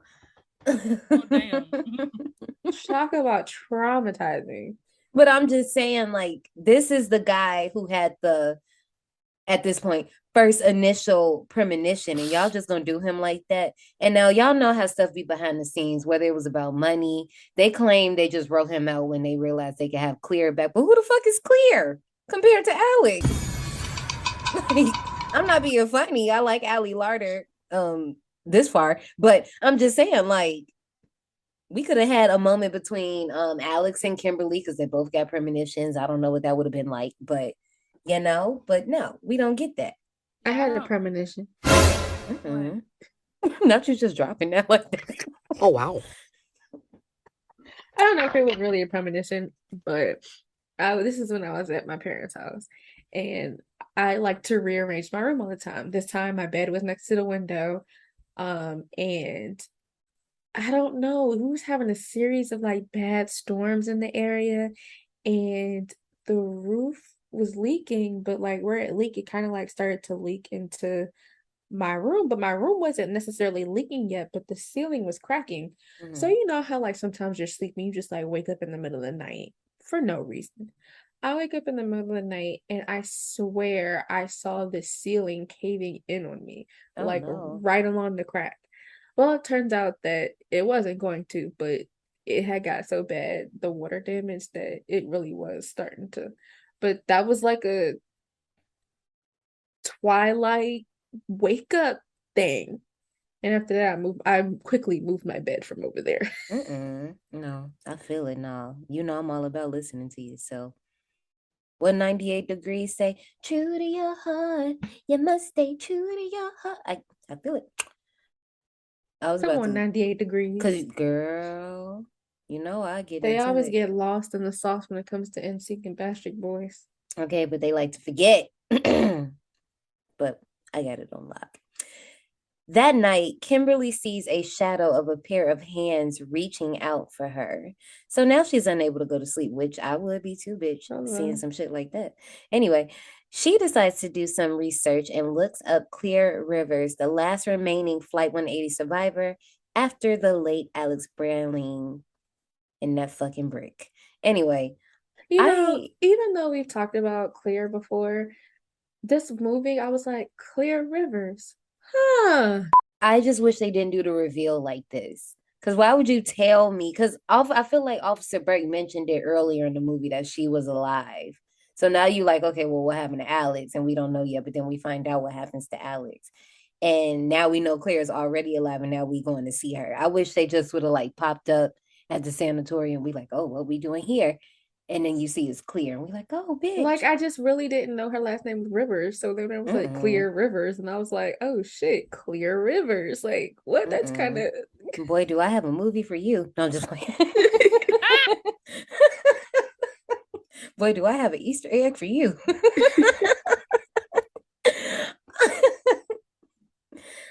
But going into Stony Brook Institution Sanatorium, she learns that Clear is there voluntarily after, first of all, why did Clear get arrested? Because she was at all of the scene of all of the crimes. I was like, damn, I get it though, but damn. Yeah. So as she walked towards her room, Kimberly is asked to literally hand over every single thing she owns: hair clips, belts, keys, chains, necklaces, condoms, whips, and chains. I'm just kidding. Rest in peace, Shania. Sorry. Anyway, Kimberly asks, is she dangerous? But the orderly replies, no, she expects that you are. I'll be like, hold up, wait a minute. I mean... But I mean, like, let's be for real. Clear is being smart because even when Kimberly walks in there, she's like, don't come no closer. Like, bitch. Now, why would you want to walk on there behind me anyway? Go away. But also, the door open. Here's the thing. We can't have all this stuff, but how you holding that stuff on your wall? Because that ain't putty. I see them pins. And you got a TV monitor in your room. That can explode. Tape. I mean, some of it, but like if you look at it, and I took some pictures off Tumblr because I love my Tumblr. But Tumblr. I love Tumblr. And but no, you know how like some people like connect the dots and they use like the thumbtack to stick the thing. Mm-hmm. It's thumbtacks on that wall. I was like, girl, and them papers, you can get a paper cut. Mm-hmm. It's gonna get infected. They do. They be, bro. At first, Clear comes off cold to Kimberly's questions, knowing she was just a part of the accident on Route 28. As Clear gives her a walkthrough of how this works, she is stunned when Kimberly tells her that, actually, bitch, my friends died last in the premonition and first in real life after Burke intervened. That's when Clear realizes that death is actually working backwards to seal the rift. Kimberly wants more help from Clear, saying it's basically her fucking responsibility considering she's did this before. First of all, Shadi, who are you talking to? Exactly. She was rude as fuck. Exactly. And what the fuck is Claire supposed to do? Help, like to help? She been locked in a I didn't have a cell. premonition. I wasn't there. I am in a padded cell. What am I going to do to help you? Because like, I didn't have to let you in here. No, she didn't. I'm trying to stay the fuck alive, and here you come with your fucking bitch ass problems with your fuck. These ain't even your friends. Them motherfuckers was my people. Oh, Brittany, because no, she was like, my friends died on that flight. I said, Clear, be fucking for real. And then let's talk about that picture that was on that wall too. The picture of the day that Terry Chaney got hit. Y'all was arguing. So when did y'all take? Obviously, guys, it's a set behind the scene photo. Survivors, we know, but that's the point that we're making. What girl? Be fucking for real. That girl got mean girl. Like this didn't make no sense to me. I'm like, what is happening here? And then Kimberly, she got first of all, she was like, what did she say? She said something before she stormed off and gave Clear the middle finger through the monitor. I'm like, girl, get your ass. The bitch told her life. Like, wasn't she already dead or some shit because she wasn't living? Yeah, What she type was of like, bitch ass consider shit yourself is this? already dead. Girl, don't test Clear's final girl. Because she did what she needed to do on her first movie. She don't need to do shit again, Mhm. okay? I don't need to save y'all. But this isn't. I'm not Captain Save a Ho. I don't have my cape on. I am not saving you and your non-existent friends. Them motherfuckers got hit by that truck. Fuck the rest of these people. Okay. What's Tim and Nora's last name? No, just playing. So I didn't know this, but the the sanatorium that we see in this opening scene when they drive past it, it's the same one used in the opening of Halloween Resurrection. I was like, oh, look at that. Kimberly and Tom began working to save. Oh, never mind. Sorry. I thought I heard something. Kimberly and Tom began working to save the other survivors using Kimberly's visions as clues. She thinks she's being attacked by pigeons, but Tom is like, what is wrong with this bitch? But anyway, as they figure that out, they think that Tim and Nora, who are currently at the dentist's office, are next. While Tim is at his appointment, the chaos begins. As an instrumental version of John Denver's Rocky Mountain High plays in the lobby, the aquarium springs a leak on an electrical socket and is heading for Nora. Before the water can reach her, a bird busts into the office, leaving everybody to try and catch it, leaving Tim, who's getting gas and oxygen or whatever, however that works, unattended. So nobody peeps that his oxygen is actually shortening, and a fish from the mobile above his head drops into his mouth and almost suffocates him until Jean, the receptionist, removes it from his mouth. I like how this scene opens up with the skull and the fish tank is like, yeah, somebody gonna die tonight. This is why he didn't give whatever age he was supposed to give, because who just says, if I wake up with my pants unbuttoned, we not paying? Who the fuck thinks of that? Yeah, I was like, wow, you was just, but I feel like that's a joke we say in the car. Like, I guess because he just lived through a moment he should have died, he got some leeway. Yeah, he feel like I got a free day. I can no, handle. fuck But that. no, I agree with that because I feel like it's some things that they changed since they decided they was gonna age him up to 15, and then there's some things that they didn't think about because the whole mobile thing, I can half and half, half and half. Because I'm like, okay, well, why the fuck would he be in the dentist office like that? However, I can see like at the most 12 to 13 still being at like a kitty dentist office. You know what I mean? Not 15 though. 15, that's pushing it. Maybe. I'm trying to think of me. Where was I at? I think I was like more or I less at don't an know adult. because in my family, we saw a pediatrician up until we was 18. So, Well, I mean, that's a pediatrician, not a dentist. I mean, That's why I'm like I'm half and half because I can probably see a 15-year-old still going to the dentist they've been going to since they were 5. But I feel like around that time you would start transitioning to a more, you know, big person office, or I don't know how you want to call it. Yeah, that's all I'm saying. This whole scene, and I'm not the only one that feels this way, and I'm glad I'm not, but it was giving Finding Nemo. It was Like the entire time, I was like, them Shark fishies trying bait. to have Woo an ha ha. escape plan. And you see that one fish was stuck on the drain, like another movie that happens in this franchise. I kept telling y'all, like, I'm like, damn, they was paying attention. They was like, yep, and we're gonna make that a death. We're gonna make that. Yep. Mm. But also, okay, John Nate and Brittany, I'm not excluding you, but I just know John Nate be into this shit. You heard that superstition about like if a bird breaks through the window or runs into a window, that means like somebody gonna die.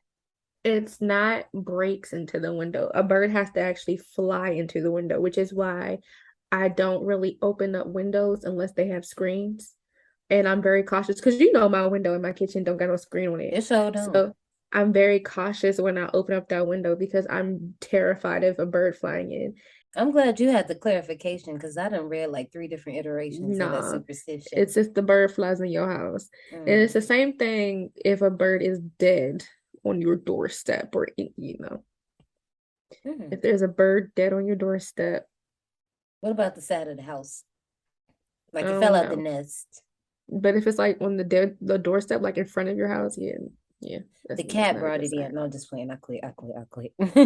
Just my dad was driving down the street and a bird got stuck in the grill of his car. That's happened to us before. And the grill is so low. And I'm like, how the hell? Right. They didn't move out the way quick enough. Just like someone else I know. Kimberly and Burke catch Nora and Tim outside and terribly attempt to help get their attention as they yell, "Pigeons!" Tim's ass runs towards the pigeons, causing them to fly into a frenzy and into a coworker who ends up dropping a pane of glass right on top of Tim. And this don't make sense because that nigga is too damn big to be running into a crowd of pigeons. Like, it didn't look right. That would have made a lot more sense if he was 7, 8, 9. Even 13. I could give you 13 because I feel like, you might This still nigga got a look little like he dose can of something. drive.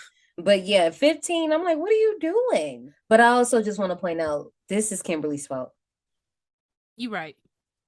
Definitely right. Should shut the fuck up. Motion them some other type of way. Yeah, like phone, you can't call, or you can't just like run up to them. Hey, come over here, come over here. I don't know. Not you just screaming, pigeon! No. That means nothing to me. Also, how did they find out where they was? The house, the cleaning lady told. First of all, bitch, why are you telling motherfuckers where we at? That's what I was gonna say. You're supposed to be able to call and you tell nobody where I am. That's the point. Oh yeah, they at the dentist office. You giving away a lot of information that I pay you not to tell. Bitch, you the ops. You're fired. You supposed to be here keeping my business in my motherfucking house. Okay. Not out here somebody calling looking for you. Oh, no, they went to the dentist. It's over on this such and such street. She said, you're on the 13th floor. They shorted my check last week. I'm about to out these bitches. But also, speaking of Kimberly, why did you think Nora was about to come to this meeting after that? She's next. I don't think she give a fuck right now. Her son is playing. He is losing a game of Twister right now. So, But also, speaking of, ma'am, he lost. This is what I was talking about. I mentioned this earlier.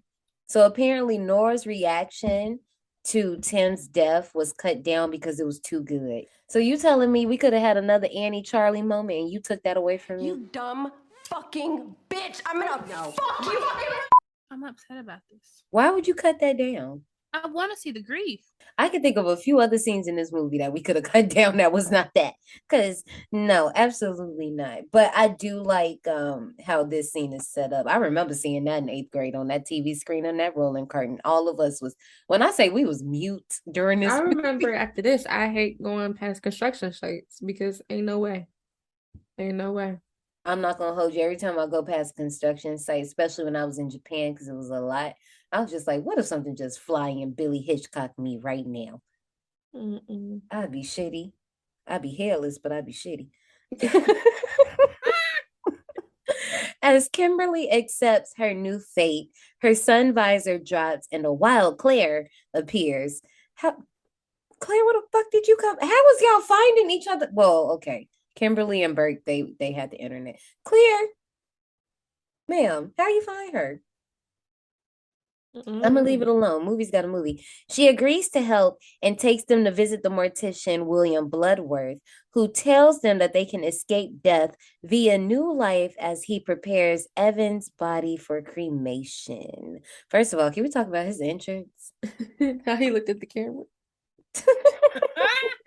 And then he gave the Jamie Foxx, bitch, unhand me.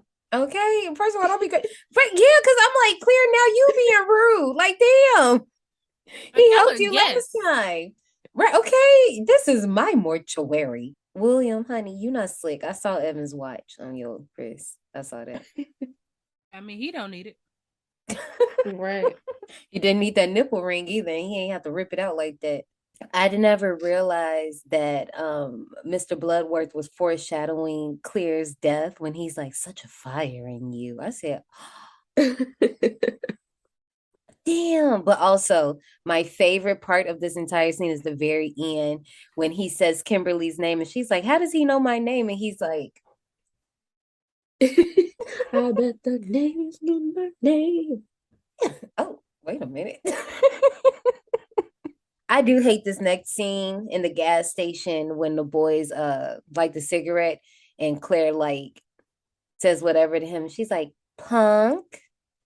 Remember I said that earlier? I hate that. You punk. Why she say it like that? Like it's just so weird. I don't. And then Kimberly start having a premonition and fucking choking on water that's not even in her mouth. I can practically taste the water in my throat.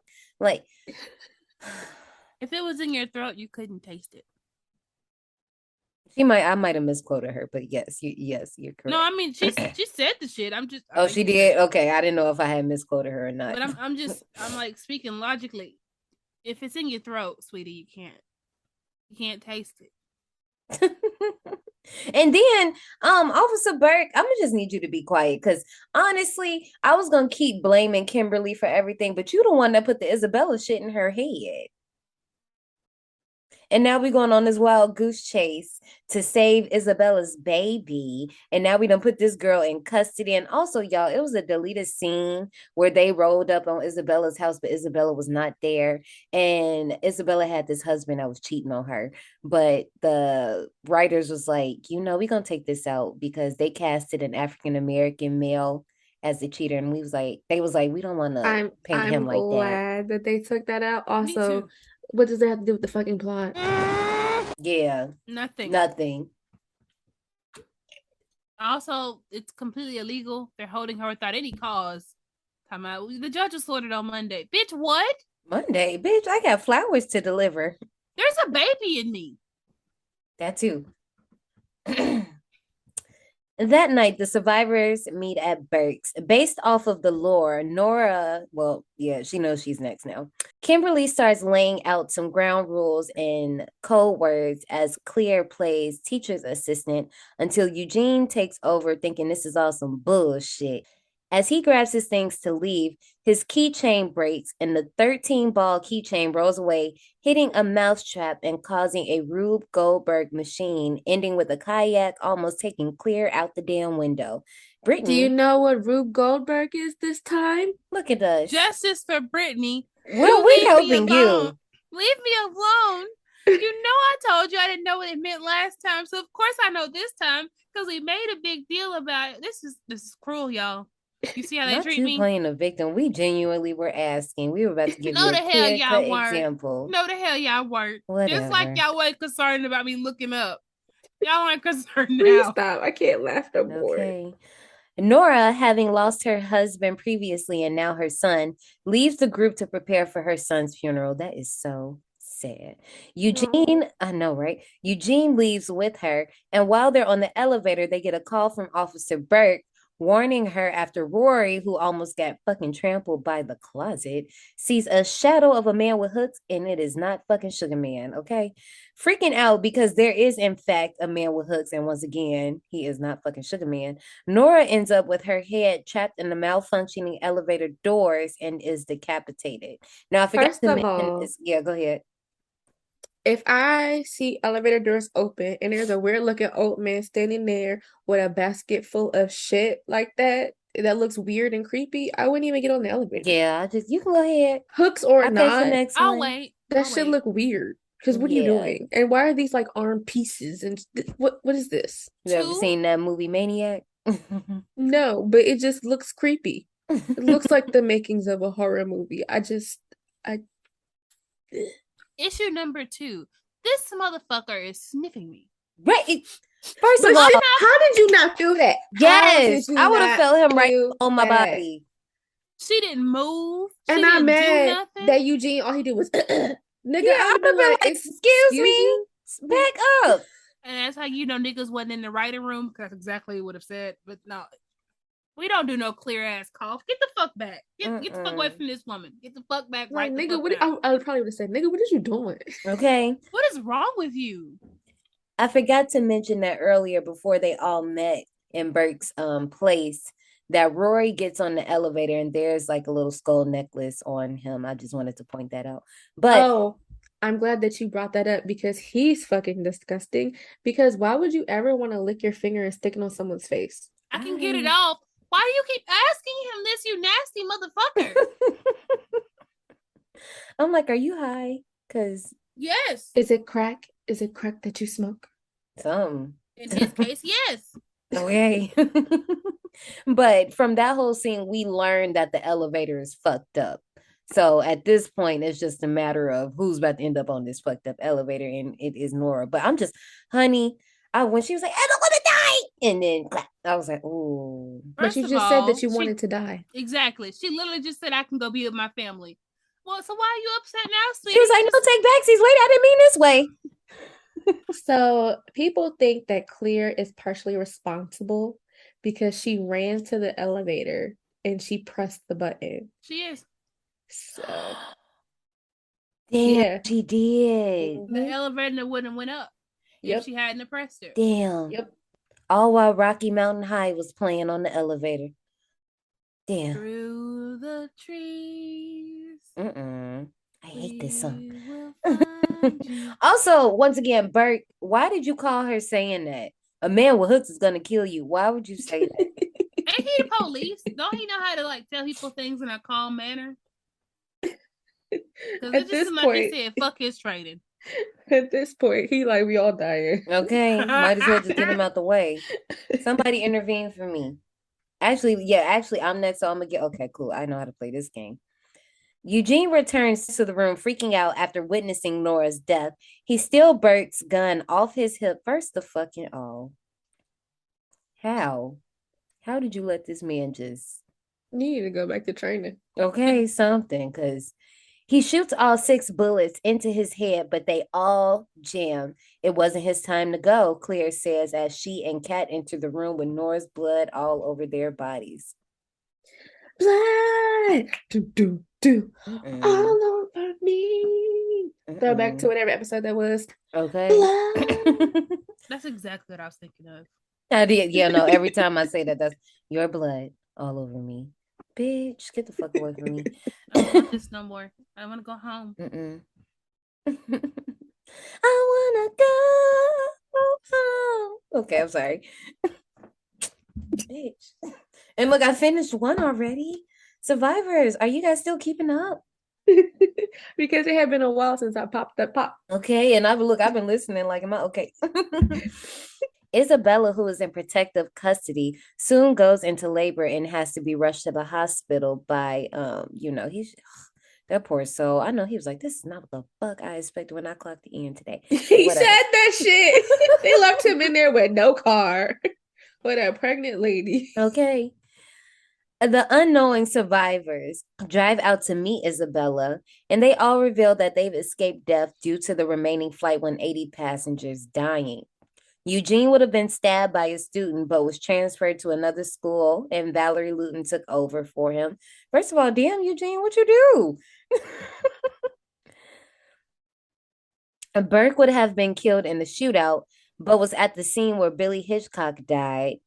Kat would have been choked to death by a gas spill in a cheesy little bed and breakfast in Pennsylvania, but her bus hit Terry Chaney, making her late. Rory would have died in a collapsing theater, but was held up in a cafe after Carter was hit by the sign. Kimberly would have been killed along with her mom during a robbery if she hadn't been distracted by the news report of Todd Wagner. I actually like this scene. Go ahead. Thought that Kimberly's was weak. Yeah, no, hers wasn't the best. I was like, that's it. That's I why just she got was caught up by the last. TV. But I mean, why Like- she shouldn't have been last. Like out of these stories, maybe I don't know, because all the rest of these are pretty interesting. I'm like, oh, that's kind of yeah. But hers, I'm just like, I They was couldn't even sneak hers in distracted the middle by because it would a have fucked up the flow. story of a boy killing himself in a bathtub. And that's why it should have been me. And everybody else thought so too.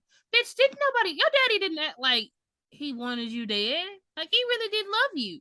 He was telling you to get your car fixed. What the fuck are you talking about? That's what I'm saying. Yeah, I You don't just know, want girl. attention. Shut the fuck Yeah, up. All these that's people what it's had an giving. actual story. Also, I was actually waiting on that phone call to come around that second time before all the accident stuff happened. I was Same. waiting for her father to call her and be like, that And also, transmission. I felt like, why didn't he call them sooner? Like, you saw the transmission on the driveway. Well, I Like, think he thought they were smarter and, we're going to change cars or something. now, ma'am, you sent this girl off with Shania's ass. And every time you say Shania, the way her name is written, it looks like Shayna. And I just keep thinking of Shayna from freaking season 2 of Love is Blind and her.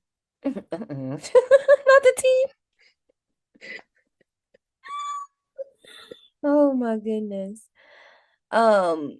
Claire fills in the names, once again claiming these people as her friends, and I'm like, girl, let it go. She lying. Anyway, okay, I'm like, them is not your friends, girl. Anyway, she again confirms that death is now tying up all the loose ends, sealing the rift once and for all. Rushing to the hospital, Isabel and the officer cause the survivors to crash, and Eugene's lung is punctured by a pipe, and he's rushed to the hospital. A family, the Gibbons, try to help everyone out of their situation, including their son Brian, who tries to help Kat, who's pinned inside of the truck by a log. Unable to help, he goes for his dad, but is nearly hit by a van, but is saved by Rory. First of all, Kat, what the fuck did you think Brian was about to do? Mm-hmm. Baby, it is a log Mm-hmm. through the entire car. Just chill out. If anything, honestly, I would just lay on the little middle part between the front seat and the back. I would just, you know what, at this point, because there's a fucking pipe protruding through the driver headrest. I would just be praying right now. Whatever you do, I would be doing that right now. Because no. That whole kill when she gets impaled by the pipe, It just, because it was unexpected. And I know that firefighter had to feel fucking shitty. I know he was fucked up off that. And first of all, your ass getting in trouble because people saw that. You about to lose your job. You about to lose your job. Get this thing. And people hurt people because look, what's gonna happen is when they tell you everybody saw that shit. People gonna be like, well, she asked him, could he like turn it down? And then he was like, yeah, I'll put it on silent mode. And he rammed it in there, and then it just happened. Boy, you going down. You going to jail. down. You going down, honey.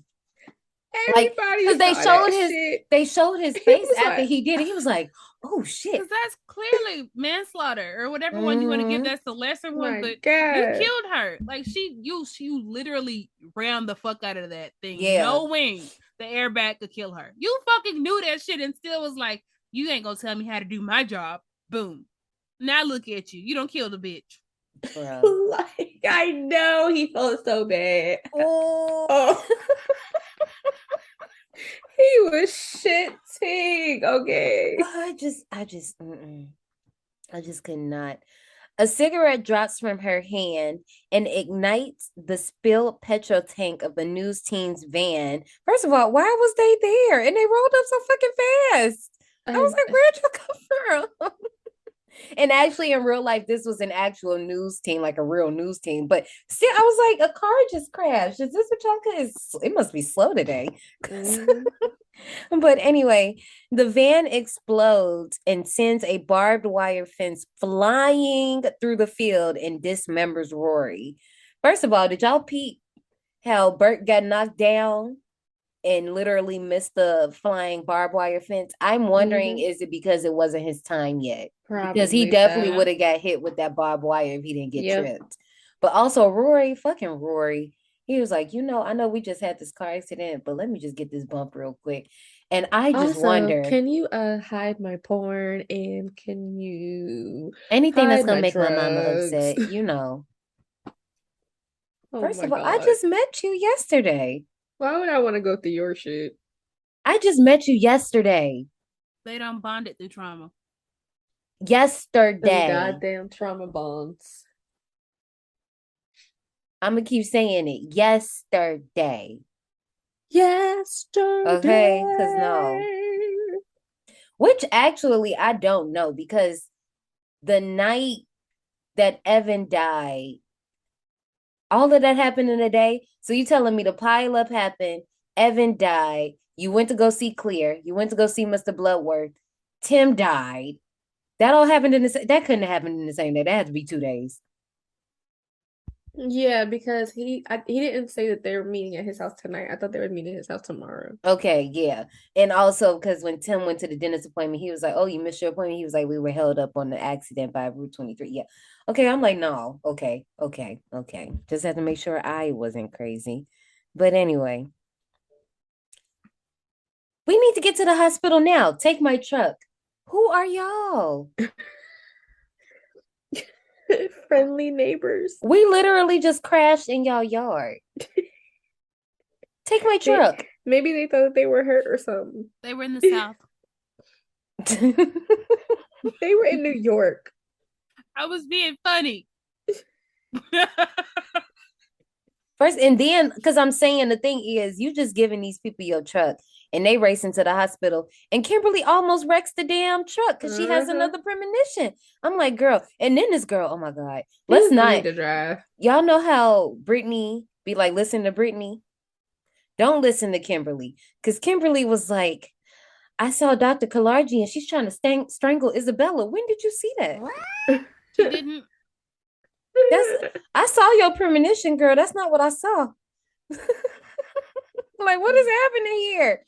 So they arrive to the hospital and they witness Isabella giving birth. They rejoice, but it's cut short when Clear goes to check on Eugene and they both are killed in a gas explosion because Isabella was never meant to die in the pileup. And Kimberly has another premonition and she realizes that some other shit was going on. But rewind. Because Isabella, first of all, rewind. Kimberly, the nurse said, "Ma'am, you cannot be in here." What does Kimberly do? I need to see the baby. Kimberly. There's people that are dying. And then this lady don't even know y'all. She's like, who the hell are they? She was never a part of any of this shit. Never. Then also, Clear, honey, I know you was just going to check on Eugene because for some reason it kind of seemed like y'all was like having a little thing. Was y'all feeling that or was that just me? They didn't even know each other long enough. I'm like, but she did that with Alex. She did that with Alex though. Like, I know, and we talked about the deleted scene in the first Final Destination movie, but even still, if that scene was in there, it was all too baby. And now you hopping on Eugene dick. Y'all was just arguing, but I know that's usually how it worked. But I'm just saying, like, damn, girl. But also, Clear's body, when she's burning and it flies towards the camera, that was an accident. But they was like, this shit looks good, so let's keep it. And I feel you. But also, after this happens, and this is one issue I have with this movie in general, is it not a fire happening? No. Apparently not, because the hospital is just operating like normal. Kimberly, I mean, you kind of have to. I mean, yeah, hospital. Yes, you're right. But the fact that Kimberly and Tim, I mean, well, his name is Tim, but I've been calling him Burke. They just standing here in front of Clear's burning ass body, just talking. Like her body ain't burning right there. They can't save her. Shit. There's nothing they can really do. I mean, yeah, but I don't know. Have some decorum. Can we move away from the? Can we go get some help? I don't fucking know. Listen, it smells like barbecue. It's just like you're in Texas. Oh wow, Leatherface. Yeah, that's exactly what I was going for. Go visit the Sawyers. Yeah, I'm about to say, are you part of the Sawyer family? Me, no, I'm you not the tea lady. Shit. Oh, God. Well, that's the Hewitts, but yeah, okay. You know what? We'll stop while we're ahead. So, oh, okay. Well. We're almost at the end. We're almost at the end. Here we go. I did like the fake out. When Eugene's room goes back to normal after the baby is born, because bros is not a word. I breezed past this. While the whole delivery is happening, Eugene's room, like his what is his heart monitor machine unplugs, and then all of like the oxygen tanks stopped working, Mm-hmm. and they was about to take that man out the game. But when the baby Yeah. was born, everything came back alive, and we thought shit was sweet, and then it wasn't sweet, and then it was just like, oh, okay, well, We did it. no, we We did not. did it, Joe. We did it, Joe. Seeing her bloody hands, Kimberly makes the bold move to steal an ambulance and drive into the nearby lake to sacrifice herself. She nearly drowns, but is saved by Burke and is then revived in the hospital by Dr. Kalarji. And see, I told you, she's a good person. The vision from earlier was actually Dr. Kalarjian standing by her side, not fucking strangling Isabella. But anyway, she and Tom are relieved. I've been calling him Tim, Tom, Burke, whoever. Anyway, they are Tom, Dick, and Harry. okay, something. They are relieved that they have finally defeated death. I don't care for this entire end piece. I'm just gonna tell y'all this right now. Like from the time that Claire dies, I'm just like, okay.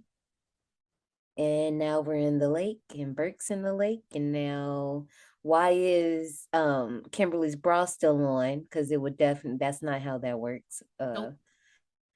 Okay. All right. So now sometimes, yeah, that's literally how I feel about that entire little end piece. I'm just like, okay, I feel like we could have did something better with our time here. But anyway, sometime later, Kimberly, her father, Officer Burke, and the Gibbons family who helped the survivors during that car crash have a barbecue. The Gibbons mentioned to Burke and Kimberly that Rory saved Brian from being killed by the news van, which the two apparently did not see. They realize that they are not safe after all, just as the barbecue grill explodes and blows Brian to bits. The film ends with Brian's smoking arm on his mother plates as she screams in terror. Yo, that arm landing on the plate always gets me. And just burning. I was like, damn. Talking about traumatizing. Bruh. I do like how they used a air cannon, like so when it exploded, like all of their hair like blew a certain way, so it really did look real. But I did learn that Brian actually escaped death before. I can't remember exactly what it was right now because I'm a little lit and I ain't writing in my notes. But Brian, was it a fire? Brian escaped something, so he was on death's list. So, but also when I think about that scene when the news van was careening towards that child, y'all ain't see that human? So y'all was just gonna run into him. Mm-hmm. Beep beep. I guess they got to get the beat. They was like, get out the streets. We got to get the beat. But that was Final Destination 2. Woo! We did it. It's been a long road. A lot of laughter, a lot of jokes at Brittany's expense. Justice for Brittany. Girl, you've been here for 2 seconds. Ratings. Final Destination. Let me do these ratings. Final Destination got a I was about to say 2.6. Oh. Damn, you dropped it low. Final Destination 2 got a 6.2 out of 10 on IMDb, a 48% on Rotten Tomatoes, a 4.1 out of 5 on Vudu, and 90% of Google users like this movie.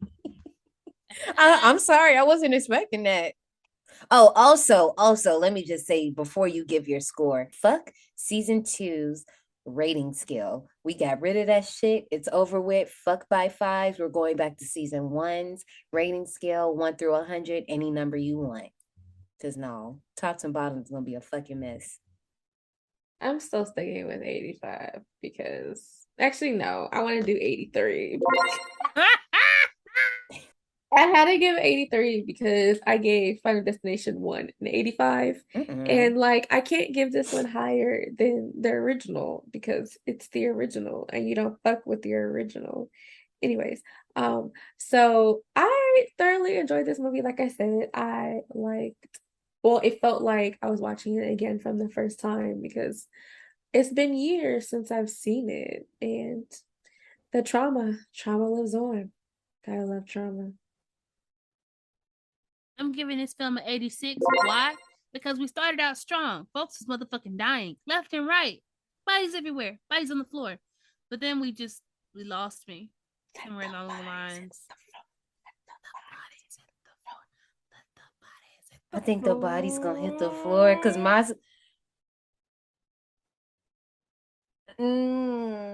I'm embarrassed to say my score. Say it. Say it. I gave Final Destination I gave it 79 tickets.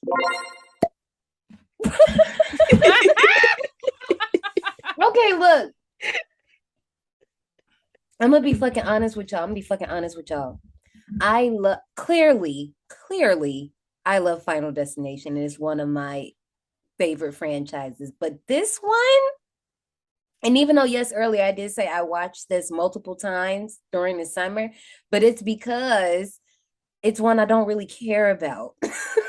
Because this one, not being funny because I know the original was based off like an X-Files episode, but this one just feels like a drama to me. Like, I don't care about Isabella and her baby. Like, I don't care about that side plot. And it amounted to nothing. Like, that didn't help me any. Just imagine if they threw in the fact that her husband was cheating. Yes, like, yeah, I don't care about none of that. Drama. Like, I did for a second think it was cool that you subverted my expectations with not making this another teen movie and we start following these random as adults. I know, right? And we start following these random as adults. But it also just seemed like why the fuck were they in this police station? They didn't have nothing to do with the accident. And then like the rest of it, it just seemed like a lot of forced things. I did like them being all connected by the previous Flight 180 people, but it's just something like, honestly, I'm gonna put it out there. I know I said what I said earlier about this movie being for our generation. It's the culture, but the only thing we fucking with is that incident. Yeah, that's it. One thing that bothered me was I didn't understand why they never saw the van. Like, you got ran off the road by a white van and you didn't put two and two together. No. Yeah. No, like Officer Burke, you're like one of the worst police officers ever. But like, it's just something about this installment that like people will watch it and they'll be like, this is one of the better ones. But I'm like, are y'all really paying attention to what's happening in this movie? Because like I said, it's really just the opening. The opening incident is badass. Now ask somebody else what else happens in this movie, and will they be able to tell you? Probably not. They know the definitely wouldn't. Okay, yeah, Evan's kill. Okay, like put it this way. Yes, and this is why throughout the rest of the franchise, it kind of turns out to be this way. The only thing to remember is the kills. That's it. Yeah, and that's fine because I'm with that shit. But as far as the story, it just. Now I didn't want to go too low, but I think 79. It's fine with me. I just feel like if y'all had gave me Alex, if we had ditched the whole Isabella pregnant and the baby in the new life storyline, because the thing is, you told us that in the first movie, low key, and it was an alternate deleted scene, but we already knew that ain't work. So why would you try to do that again? And we said we ain't care about that shit. So why you give us that shit again? Let me stop. Okay. Well, y'all ready to run these park announcements? Yes. Let go. Well, that was our anniversary episode. We hope you enjoyed your time with us. We are still currently on a little break from the park. But don't worry, because soon we will be releasing our tops and bottoms episode. If you don't know what that is, all of us are going to talk about our top 10 episodes from this year, our bottom 5, and we're also going to see what your top and bottom episodes were from season 2. So if you want to get a little taste, you can check out our tops and bottoms episode from season 1. Or if you just want to go in our back catalog and just check out some older episodes while you're waiting for our season 3 premiere on November 23rd. My motherfucking 30th birthday! Oh, okay.